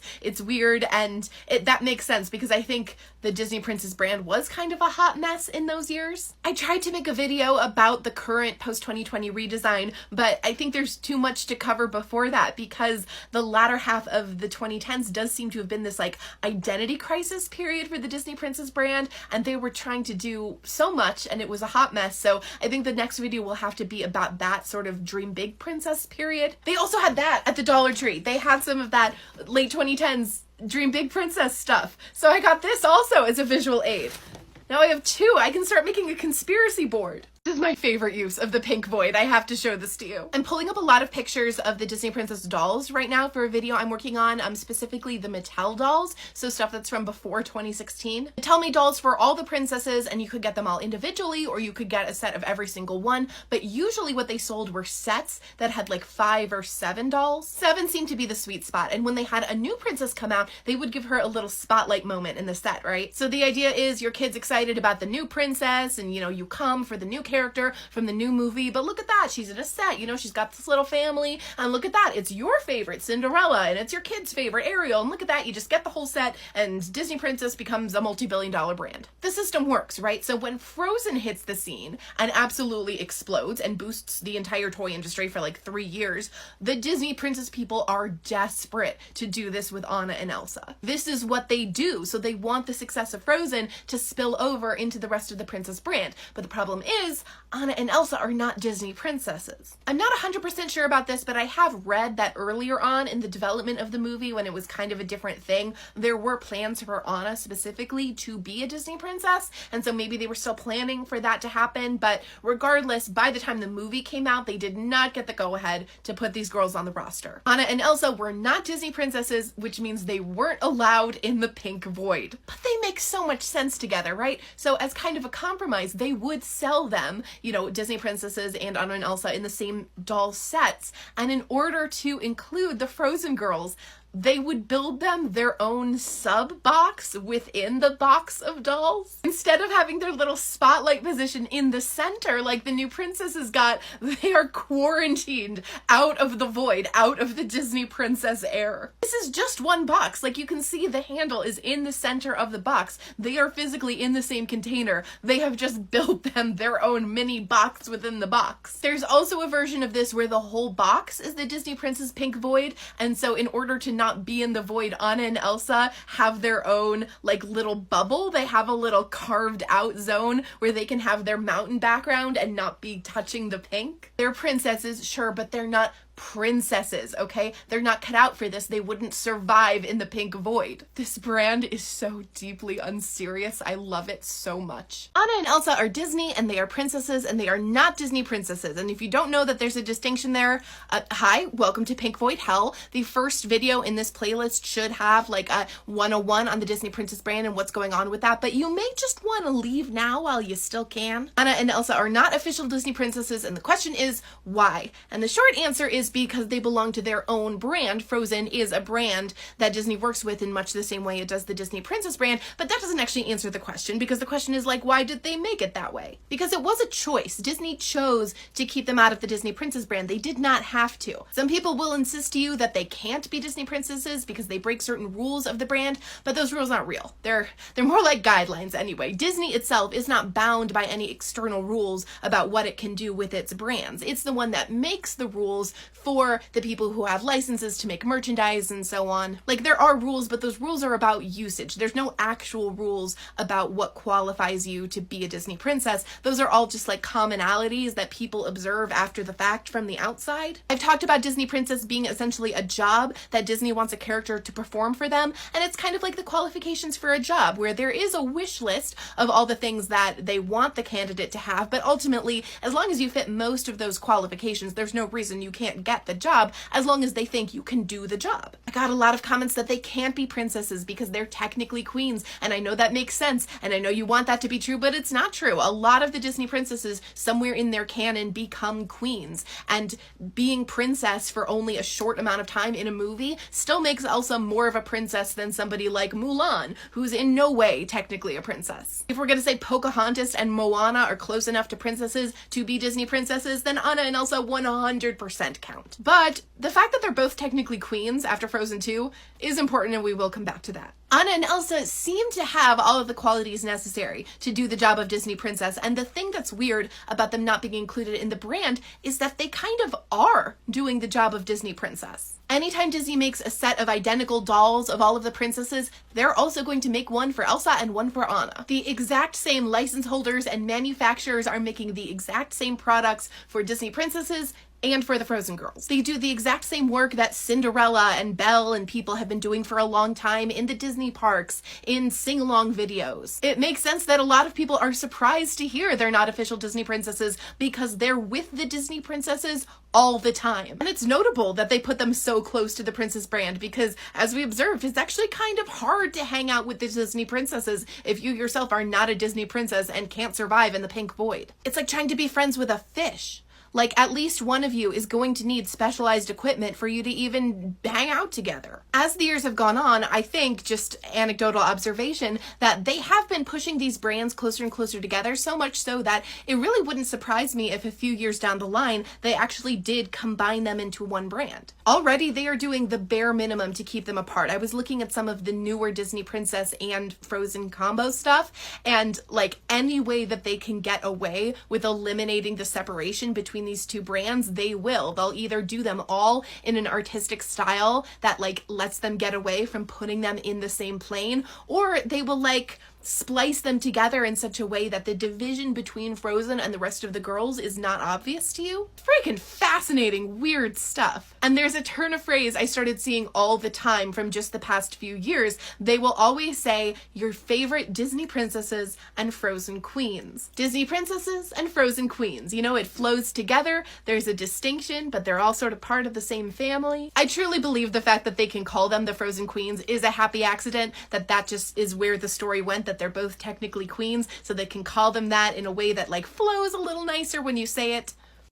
But it does a really good job of capturing the difference between their two brands and like the relationship that they have to each other, because they're keeping the Frozen girls in this same world of like special Disneyfied royalty, but they're set apart. And they're not just set apart, they're kind of set above. And I think that gets at the heart of why these girls weren't included in the Disney Princess brand and how it changed that brand, that they weren't included, because up until this point, being a Disney princess, that was the highest honor, the highest status a little girl from a Disney animated movie could hope to aspire to, right? But now, I mean, why be a princess when you could be a queen? I will post part 2 immediately, but these videos take like 20 minutes to upload now, so y'all gotta be patient. Anna and Elsa are not official Disney princesses because their Frozen brand is its own thing and it's very successful on its own, but that doesn't actually answer the question. All of the Disney princesses can still be merchandised and marketed under the brand of their original movie. You see this all the time, especially with Ariel or Rapunzel, the girls who are still pushing a lot of the merch on their own. They have merchandise as Disney princesses, but they also have merchandise as Tangled or as the Little Mermaid. This is really interesting when you think about characters like Merida, who got a really intense makeover when they became Disney princess, because you can compare the Brave merchandise to the Princess Merida merchandise and see the differences really clearly. So putting Anna and Elsa in the Disney princess lineup would not stop Disney from making Frozen merchandise if they wanted. The point was that they specifically did not want to put them in the Disney princess brand. The widely accepted explanation for this is that Frozen was so wildly successful that it made a hit brand on its own outside of the Disney Princess brand. Sometimes people articulate this as Frozen being so successful that it didn't need the Disney Princess brand to boost it, which I think is a little incomplete, because that's not the only way that the Disney Princess brand works, right? It's not only that the existing princesses will boost new ones, it's also that if you have a hit princess, or if you have one that's really beloved, that will raise the tide of like all of the princesses together as a brand. So you could see why people who make Disney Princess stuff might actually be really desperate for Anna and Elsa to join the lineup, because that would bring so many eyes and so much attention and money to the Disney Princess brand because of the success of Frozen. That usually happened when they added newer princesses. You know, the Disney Princess brand got a boost when they added Rapunzel or they added Moana, and those princesses still sold merchandise from their original movies. But when we talk about Frozen, it's not just that it's more popular, it's a matter of scale. Frozen isn't a little more popular than Moana or Tangled. It's not even twice as popular. Like, we're talking adding zeros. Some of the Disney princesses are more popular than others, some are less, but Anna and Elsa are on a different plane. The Disney Princess brand just wasn't built to accommodate that kind of difference in scale. Like, there are some Disney princesses that are more popular than others, absolutely, but there aren't any that completely overshadow the rest to such an absurd degree. While there's kind of an A-list within the brand, part of the branding is that it kind of puts them all on the same level, puts them all on the same plane, and there's no way you're going to lift up all of these other girls to the scale of Elsa of Arendelle. So the only way to make it work is to squeeze Anna and Elsa into a box that they're really too big for, and then potentially lose out on what their franchise could be. I said before that all of the Disney princesses still have a brand from their original movie, but none of those are brands the way Frozen is a brand. Disney invested so much into the design design and the differentiation of this brand in a way that they usually don't for these other movies. Disney princess stuff is really immediately recognizable, and when I go down like the toy aisle at a Target, I can see the wall of pink that is Disney princess, and then see the instant it changes to that light sparkly blue, that means this is now the 3 feet of Frozen. Who am I kidding? It's 15 feet at my Target, like it's half the aisle. Even though, as I mentioned, a lot of the stuff is exactly the same between these two brands, like a ton of Frozen merch is just the same exact stuff as the Disney princess merch. They've just put Frozen in the corner of the box instead of princess. Frozen is not constrained by all of the baggage of the princess brand, right? They're not trapped in the pink void. I suspect that having its own brand really helped them scale up Frozen merch as quickly as they did, and I think it definitely helps them be a little more dynamic. Disney princess is so slow moving and kind of static, but Frozen moves fast.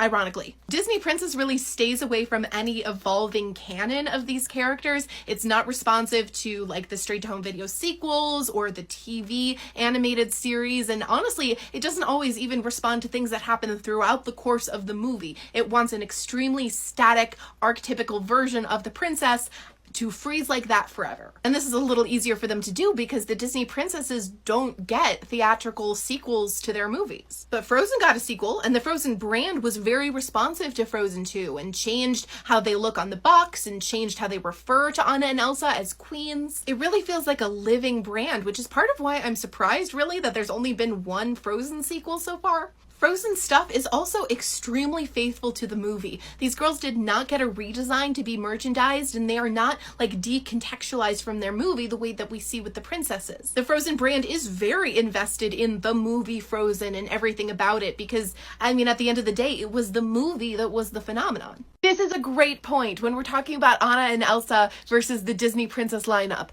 Anna and Elsa know each other. This is another element that I wouldn't consider to be the reason that Anna and Elsa are not Disney princesses, because it does seem to come down to maximizing sales, you know, given the difference in scale in those brands. But it's another piece of the puzzle of why Anna and Elsa do not necessarily fit into the Disney princess brand as well as you might initially think. Individually, Anna and Elsa both seem like great fits for the princess lineup, but you can't really add one without adding the other, and adding two from the property is going to change things a lot. Because remember, these girls don't know each other. When they are pictured together, they're not supposed to be aware that the others are even there. And this is 2013. This is before Wreck-It Ralph took the princess brand guidelines and like put them in a blender. We are still firmly in that like glitter era where they're all trying to be Cinderella and they are firmly in the pink void mode. And the Disney princess line puts them all on the same plane but distinct. They are together but separate.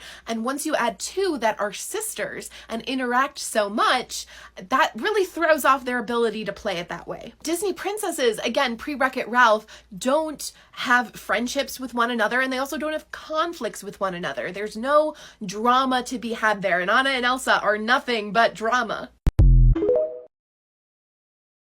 I've been saying a whole lot about the Disney princesses and how they work and how they live together in their pink void and how they're all wearing the wrong color dress. Most of that, while true for most of the life of the Disney princess brand, is actually not necessarily true today. Actually, a lot of the really iconic, recognizable things about how the brand works were true for the first like 10 or 15 years of the brand, but in the last few years have shifted. Let's go. I was a little girl at the very beginnings of the princess brand. Honestly, by the time they had really solidified Disney princess as a thing, I was just starting to age out of it. In, I think, 2008, I went on a family trip to Disney World, and I realized that while my back was turned, Ariel had started wearing that stupid teal dress, and the Disney princess thing, the Disney princess machine, had fully actualized. And I think this is still what I will always think of when I think Disney princess, like this lineup with the classic pink void imagery with them, they're like full bodies standing on nothing, looking out in the different directions just so weirdly. And everybody has one dedicated outfit. It's very strict, and they're all in like the big ball gown styles, adding more and more glitter every year. And you can look at that as the most Disney princess that Disney princess ever gets, but when looking at the whole story of the brand, it's really just the starting place. You know, the brand really begins in about 2000, but it takes a few years for it kind of to develop and figure out what it is. Those first few years, it was really really only a few products they had, and they still had Esmeralda and Tinkerbell in the lineup, so it's a little bit of a mess. But once you get into like 2004, 2005, like that's the starting point. That's the spawn point. So when my tween self was walking around 2008, 2009 Disney World, the brand had really settled into itself and had been pretty static for a few years. They would do little redesigns and revamps, but the basic aesthetic, the basic function of the princesses was very consistent. And for almost that whole first decade, remember, they have the same exact lineup. It's not until 2009 that they add a new princess for the first time who has a movie that was created after the Disney Princess brand existed. In 2009, we get Tiana. I have a couple videos about her, should be in the playlist. Once Tiana kind of breaks the seal and Disney Princess applications are open for the first time ever, Disney Princess becomes a little bit more of a living brand. It's dynamic, it's evolving and expanding, which is, you know, fundamentally incompatible with the language I was using before about it being very static and very typified. Disney Princess spends the next few years trying to expand while not at all changing, which does not work, and it's a hot mess. See Merida. For as long as they can, they try to hold on to doing things in the exact same way they did before, even though it does not work with the who and where that they're working with now, until it kind of reaches a critical mass and the entire brand just has this complete identity crisis. Mid-2010s is that moment of critical mass when all of these different cracks just like fly open at once. And a lot of those interesting little things with the brand that I've been talking about all happen at the exact same time. In the mid-2010s, that identity crisis period, this is when they're developing and starting to release the live action remakes of the movies that the Disney princesses are from. They're trying to bring newly made characters into the brand, and they're having a lot of friction trying to fit them into that Cinderella mold. They're about to develop the princess seed in Ralph Breaks the Internet. The brand has started to get a lot of criticism, and it's not really going away, and they're trying to address the criticism while also like being above it. Anna and Elsa are making insane quantities of money in Frozen merch, and Disney Princess is not allowed to have them. The brand is carrying all of this love-hate tension, and the designers are running out of places to add more glitter, and nobody knows what to do. Enter the era of Dream Big, Princess. Visual aid now. Dream big, princess. I'll have to go make another part because there is doll drama to talk about. The mid-2010s are this identity crisis period for the Disney Princess brand, and there's one more thing that happened at that same time that I haven't talked about yet, but it's why I've been looking up a lot of pictures of dolls. A lot of the money in the Disney Princess brand is in licensing, right? Disney does make a lot of its own merch to sell in its stores and parks, but it also gives licenses to other clothing and toy companies so that they make the actual merch and Disney gets a bunch of money for it. Until about 2015, if you walked into like your local Target to pick up a Disney Princess doll, you were probably going to get something that was made by Mattel. And even if you're like me and you don't know a lot about toys and you're not a doll collector or anything, you probably still do recognize that name as the company that makes Barbie. And they made Disney Princess dolls a lot like they made Barbie dolls. They were typically fashion dolls. They were in that same like Barbie size, and they focused on changeable outfits and brushable hair, and they had usually the same body molds, although I don't think always, and like the faces often looked very much like Barbies. Barbie-ifying all of the princesses actually dovetails really well with the way that the brand was aiming for uniformity among the princesses. They wanted to make all of the girls into Cinderella, and I think they figured out you could do that easily via making them all into Barbie first. I tend to think the Cinderellafication of all these other characters is pretty gross, but there is something very pleasing to me about these dolls. Like, I love stuff that is all the exact same thing, but in different color combinations that makes it instantly recognizable. I don't think it's good, but I like it. It scratches an itch in my brain the same way that like pop figures do. And incidentally, this kind of merchandising is a reason it's really important for Disney to have very clear and distinct color combinations for each of the princesses, and why it would apparently be just a huge freaking problem for Ariel to have her movie accurate pink dress. It's fine. It's fine. The pink dress will be back soon. We'll get there. We're so close. But this kind of merchandising only leans into all of the problems that the brand was already having at this time. You've got all these complaints that the princesses are modeling beauty and conventional attractiveness as the most important thing for young girls to aspire to, right? Or that they discourage differences and diversity in favor of this very narrow, glittery version of femininity. So making them all Barbies, not necessarily great look, right? And this is before you could walk down the Barbie aisle and see dolls with like 6 different body types and different mobility aids or like natural hairstyles. Like, this was a different time. So in the 2010s, there was all this doll maker corporate drama that I don't really know a lot about and don't really care a lot about, but basically Disney felt that Mattel was kind of sidelining the Disney Princess brand. Disney thought the princesses weren't being given enough attention, and then Mattel makes its own line of Ever After High dolls, which are based on fairy tale princesses, and obviously Disney really does not like that, so they start shopping around for other doll makers. And in 2014, the toy making world was rocked by the news that the princesses were taking their talents to Hasbro. The headlines are extremely dramatic. This was huge news. Disney was giving them the rights to the Princess brand and the princesses individually and the Frozen brand, which was like at its height at that moment. Hasbro is also a really big name, but it has different specialties than Mattel. Again, summing this up as a person who doesn't know a lot about toy making, Hasbro is supposedly more play focused. They make a lot of board games, and then they also make stuff like Play-Doh and Easy Bake Oven and Nerf guns, and for dolls they tend more towards action figures and stuff like My Little Pony or Transformers. Now, of course, both brands make a wide variety of toys, right? There's no reason that either of them can't make any particular kind of toy, but they definitely have different areas of expertise. And Hasbro, they are not fashion doll people. So taking the brand there has the potential to really change the direction of the brand, at least for the dolls. And I know there's a lot more to these brands than dolls, and probably most of the money is in not doll things, but I can't help it. I feel like the dolls just seem to be the most important thing. After kind of a transition period, Hasbro started making Disney Princess dolls that were still approximately the same size, but looked a lot different. There's a lot more character to them, I think. Like, there's more face to these faces. They look less and less like Barbies in their proportions and in their sort of art style, but also in the playability, because after a little while, they aren't fashion dolls anymore. Like, look at this. This is supposedly a Hasbro Disney Princess fashion doll. This is not a fashion doll. Her top is molded on. It's part of the plastic of the toy. You can't change her top. It looks like the skirt is removable, but I don't know what good that does you if you can't change her bodice. This is a fashion doll, and you can't change the clothes? I don't know what you call this, if not an identity crisis. Okay, one more part to talk about the ramifications of these dolls. This is not a fashion doll, right? We're all agreed on that. Her top is molded plastic. You can't change the bodice at all. You can change the skirt, but that doesn't do you any good. If you can't change the bodice, you can't put new bodices on her because they won't fit. You can't change the clothes.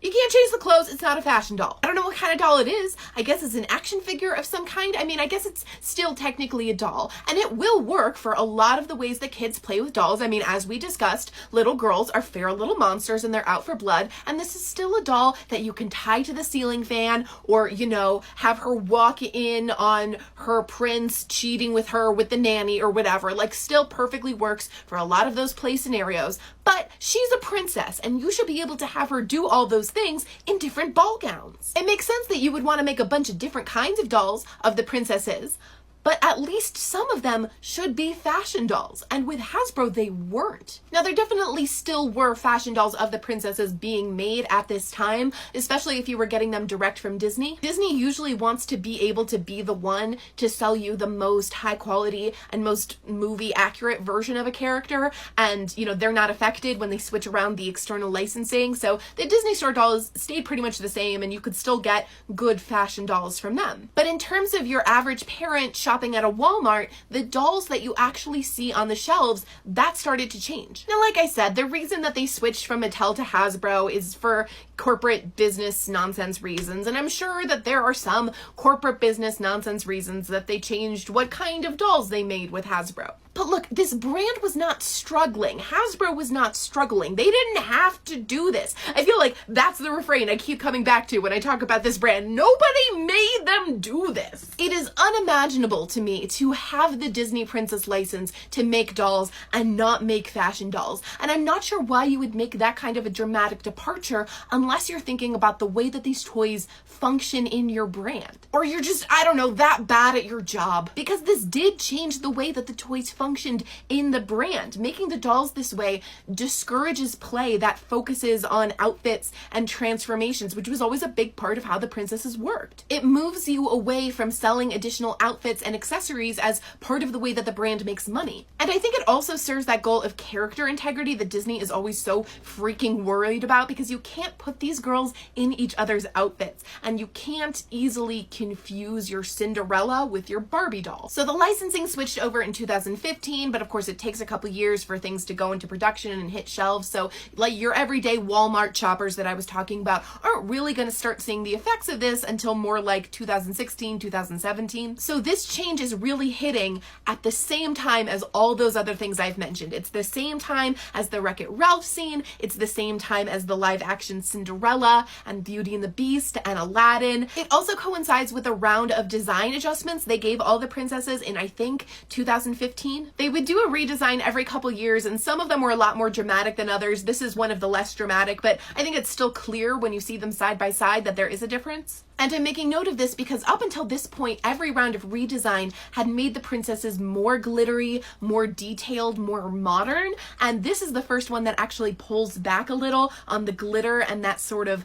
overly posed, flirtatious posture. And with that redesign, we really see a decline in the classic Pink Void imagery. You know, it becomes less common to see their full bodies floating in space in like a swirl of glitter. So all of this is happening at once, and it's creating this hot mess identity crisis for the Disney Princess brand.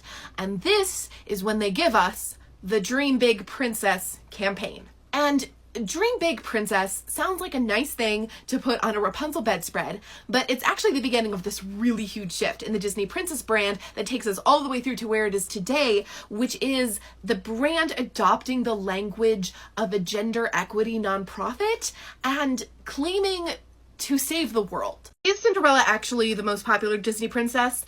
I think so.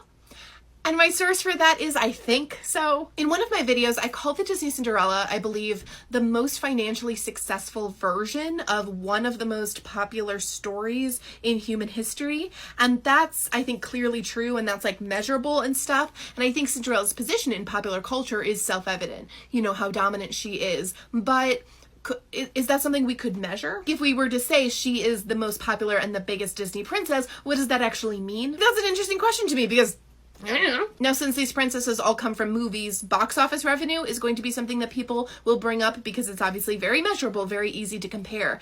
And if we go by box office performance, well, if you count Anna and Elsa, then it's Frozen and Frozen 2 definitely. And if you don't count them, but you count the live action versions as being the princesses, then it's like the live action adaptations of Beauty and the Beast and Aladdin and stuff. If you don't count any of those things and just go by the true princesses and their movies, then I think it's Moana is the best performing in the box office. But that's only if we don't adjust for inflation, and I hate when people do that because it makes box office statistics absolutely meaningless, because every best performing movie ever is like always from the past 6 months. So if we adjust for inflation, well, then it's Snow White. Because Snow White and the Seven Dwarfs is like the best performing animated movie of all time if we're just going by like raw revenue adjusted for inflation. And even that, honestly, I don't think does it. I really like when people compare box office performance from different decades, when they figure out like the seat cost and they compare how many tickets were sold to the different movies. Like that, I think, is truly apples to apples. But even that, honestly, like there's so many like contextual factors. But none of that is even the point, because we're not talking about the movies, we're talking about the Disney princesses. And I keep coming back to this idea that the Disney princess is distinct from the character in its movie of origin. And what are we really talking about when we talk about most popular? Like, is it number of dolls sold, or is it recognition? Like, how many little kids can name this character if you show them a picture? Or is it how many kids like say that that's their favorite princess or want to dress up as that one for Halloween? You can't quantify and compare how excited a kid is to see Cinderella Castle in Disney World versus how many times they sing "When Will My Life Begin" in the car, versus, you know, how many times they asked to take swimming lessons because they loved The Little Mermaid. If you do some Googling, you can find people trying to put measures to this. Like, you can find Google trend analysis, or, you know, search surveys of different people, and you can try to find people measuring which is most popular. And the results of those vary a ton by methodology, but I don't see a lot of them that don't have Cinderella in the top 3, or at the very least in the top 5. And when I think about Cinderella's popularity, I'm thinking on just such a large scale. I'm thinking multi-generationally, and I'm thinking internationally, and I'm thinking of a scale that I don't think the newer princesses could ever reach, however popular they get, however much their movies and their toys sell, because it's just such a different media landscape. I'm pretty sure the Disney execs threw up from excitement when they saw this picture. This picture is the Dream Big Princess campaign to me, because it is so fun and so delightful at first look, and the longer I look at it, the more it unsettles me. There's no mud in her hair, you guys. There's no mud in her hair. Her hair's perfect, actually. It's a little frizzy on one side, but it's lovely and not tangled and curling ever so slightly. And look at her sassy little smirk. She's such a strong, spunky, independent little girl. Not angry, though. She's not mad. She's not upset, guys. We're having a good time. And she's so extravagantly muddy because girls can play in the dirt. You know, you can be a princess and still get your hands dirty, but not the front, though. Not the front of the dress, and you gotta keep the medallion clean so that we can tell that's a Disney princess costume. It's inspiring, it's empowering. She's a girl, but she can still get in the dirt and, play rough, and, just because she's a princess doesn't mean she can't get in the mud. And also, just because she's getting in the mud doesn't mean she shouldn't still be a princess. Because, we're all princesses here. We all have the princess stuff. There's nothing you could be doing that you can't be doing still with the princess stuff. You gotta have your princess stuff. Do you not have your princess stuff? Why? Do you have a problem with empowered girls? Seems a little old-fashioned, actually. I'm just always wondering if we really are throwing open the doors to let the little princesses be free to be whoever they want, or if we're just making a bigger fence to pen in more girls. You can be whoever you are and still be a princess. So there's no excuse. Get your tiara on. Dream big, princess sounds so big and bold, but it's really not. Dreaming is extremely passive. Dreaming big is like the safest thing your little girl could do, because dreaming is all about later. And it's very safe for the princess brand because it starts to seem like in order to dream big, you need to be a princess. Because they're only talking to princesses here, so get on board. Dream Big Princess seems like it's responding to criticism of the brand, but one of the concerns that people have had for a long time about Disney Princess is the ubiquity and that it's unavoidable, right? You can't choose to raise your girl in a way where you're opting out of the princess lifestyle because it's everything now. And with Dream Big Princess, Disney expanded its reach so much that Disney Princess was invading the very places where people would have been having critical conversations about Disney Princess and its effect on girls. Disney Princess can't be unfeminist because look at feminism. We've put Disney Princess stickers all over it. That image is part of a photo contest that Disney sponsored for the UN headquarters, and the images all capture so well that window of being sassy but still safe that Dream Big Princess was trying to get at. For every like or post of a hashtag Dream Big Princess photograph on social media, Disney made a contribution of $1 to Good Up, the United Nations Foundation's program supporting adolescent girls' leadership and empowerment. The United Nations Children's Fund, brought to you by Disney Princess. I'm the United Nations, and you're watching Disney Channel. I was really hard on Dream Big Princess in my last video, but I think that this is a totally valid take on it because this was a massive national media campaign that was all about traditional, girlish femininity coexisting with strength and empowerment. The princesses have been getting a lot of flack for a few years, and these commercials take such pride in the characters and have such affection for them and their stories. And there's such affection for the little girls that they portray, and there's so much joy there. And in a media landscape with such a not like other girls problem, there's something really beautiful in seeing these girls exploring and adventuring and achieving and not having to reject the princess dresses and the tiaras before they can do that. So while I'm very cynical in the way that I've been talking about the Dream Big Princess campaign, when I see people comment things like they remember their mom watching this commercial and tearing up, That checks out, man. Sometimes it's not until you see a moment in media that earnestly honors girlhood that you realize how little you see that and how much you need it. Something that makes talking about Disney Princess really tricky, especially as we get closer to the present in the sort of timeline of the history of the brand, is that we start getting mired in not just like corrections and pendulum swings in culture, but like really quick, tiny micro corrections. Because all media moves so fast now. And it feels like culture moves so fast now. I'm not convinced that it does, but it feels like it's moving at this breakneck pace.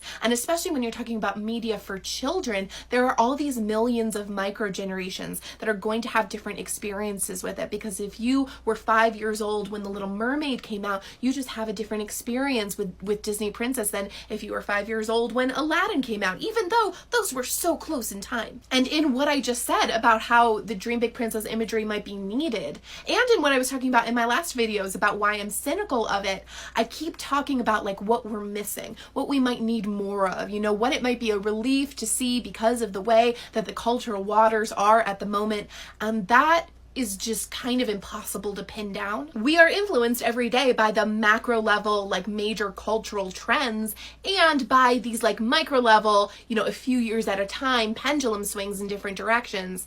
But I think it's important to not conflate the two. So it's important to look at things that come out today in the context of how they might be reacting to the excesses of like 90s girl power and 2010s girl boss cultural elements. But those are not more important than how they're interacting with like literal centuries of gender depression. My Dollar Tree finally has the new princess stuff. I know this stuff has existed and has been online for like a year, but until I see it in person at one of the 3 places I regularly shop at in person, I feel like it's not real yet. Now it's real. Now I am seeing in the wild the new postmodern pink void, which I did not decide to call the postmodern pink void until this moment, but I maybe like it. I'm gonna test that out. The cup is my favorite because it is pink, so this is as close as you can get to the actual classic pink void. That hasn't changed, but it's their behavior within the void that has changed. Ariel and Tiana are in very like typical kind of pink void, like their gazes are missing each other. But Ariel's in the pink dress, and you know how I feel about that. But the other girlies are interacting. We have no eye contact over here, but we have a hug with Moana and Rapunzel. And then these 3, I think, again, I don't see them touching anywhere, but they are like so clearly grouped together, and I feel like I can say Jasmine is looking at them. And then, are they touching? Yes, they are. You can see Pocahontas's arm around Aurora. Look at them being friends. There are only 9 girlies on here. We are missing Merida, and when Merida's gone, nobody notices. She's out of sight, out of mind. But we are also missing Belle, which is very surprising because they've really made her so prominent over the past few years in the brand. The little art that has the logo and the branding, she is front and center. Obviously, a sticker set, you're always in a void, but we do have contact. Look at them stacked like they're gonna do a goofy little heist. I should see if they're different inside. Oh, it's like fuzzy. Velvet stickers. Mostly they're on their own, but we do have this set of 3 that I think is the one I've been seeing the most. It feels like they made 2 or 3 of these little vignettes of them like physically touching, and those are the ones I see used over and over again. But I have never seen this one of Mulan and Belle hugging. Really has just touched a deep and millennial part of me. The Notebook I'm very excited about because the Notebook, this has lore. It says girls trip if you can't read it mirrored, and it has all of them on the flying carpet, and a lot of the newer Disney Princess art has Jasmine individually on the flying carpet, which kind of lets them chameleon in and out of the pink void because it does anchor her in like a physical space. Like you can argue that's the floor that she's on, but also the carpet does fly, so it is floating in space and you can kind of stick her in the void. But having other characters on the carpet definitely puts them in the same physical space, so even though we don't have like hands on each other, they are definitely all together. There is so much life, there's movement, so you know they're all going somewhere, and Belle is losing her book. There's story, there's drama, there's conflict. You can see individually like distinct personalities and distinct emotions, which is something that like was not present in the brand for a long time. I'm just so delighted by this art style. I like the new designs, like the changes they've made to everybody's dresses are really cool overall, but mostly I just love that they are being drawn in this like little like more whimsical way. It's very childlike in the best way. It's childish. They look like girls. Like girls! So exciting. They know there's a camera there.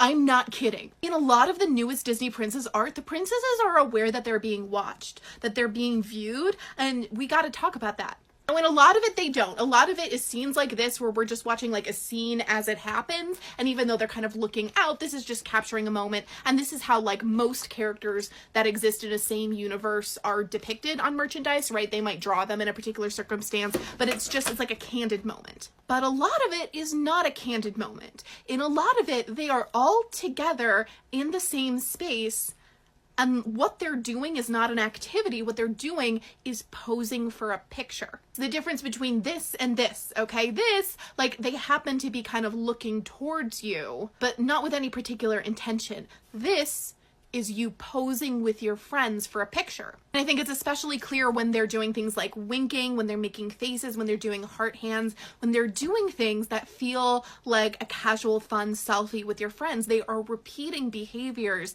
that are pulled from their audience, that are pulled from the young kids that are the target demographic for a lot of this merch. And I know how many comments I'm going to get that it's not that deep, bro, but I don't care because I think it is that deep, bro. I think Disney is reflecting the expectations of a generation that is used to seeing themselves and each other, seeing their peers through a screen, through a camera lens. In this new art, the princesses are depicted as friends, right? And what does that mean if in this present moment, a friendship among kids is conducted as performance? Because remember, Disney Princess is a job. It's a role that you fulfill. They're performing it, and newly they're acknowledging that they're performing it. It's weird. Is Frozen finally starting to go out of style with little kids? I think that might be part of what's happening because I am seeing Anna and Elsa a lot less than I used to, even like a year ago. The characters Anna and Elsa have never been part of the Disney Princess brand. I've made some videos in the past about why that is, but they have been like adjacent to the brand and kind of connected with the brand for a long time. In the past, they have had merchandise sold alongside Disney Princess branded stuff, but they have to use these weird tricks to separate them out because they're not allowed in the pink void. And if you went to the Disney Princess website, they used to be on there. You used to have all the official Disney princesses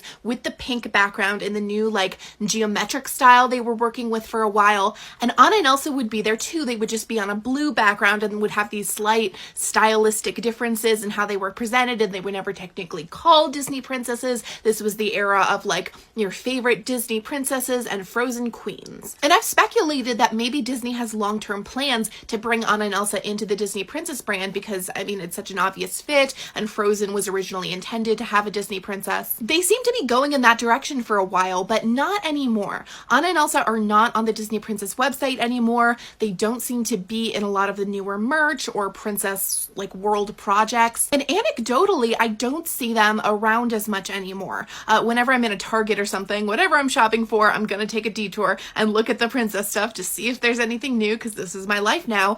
And it used to be like 3/4 of that aisle was the Frozen blue, and now it is so much less. So maybe it's finally happening that the Frozen mania is kind of dying down, which a lot of people thought would happen after like a year and actually happened after a decade. But it also seems to be the case that Disney is working really hard to push some of the newer projects. So I wonder if that has to do with like the merch distribution as well.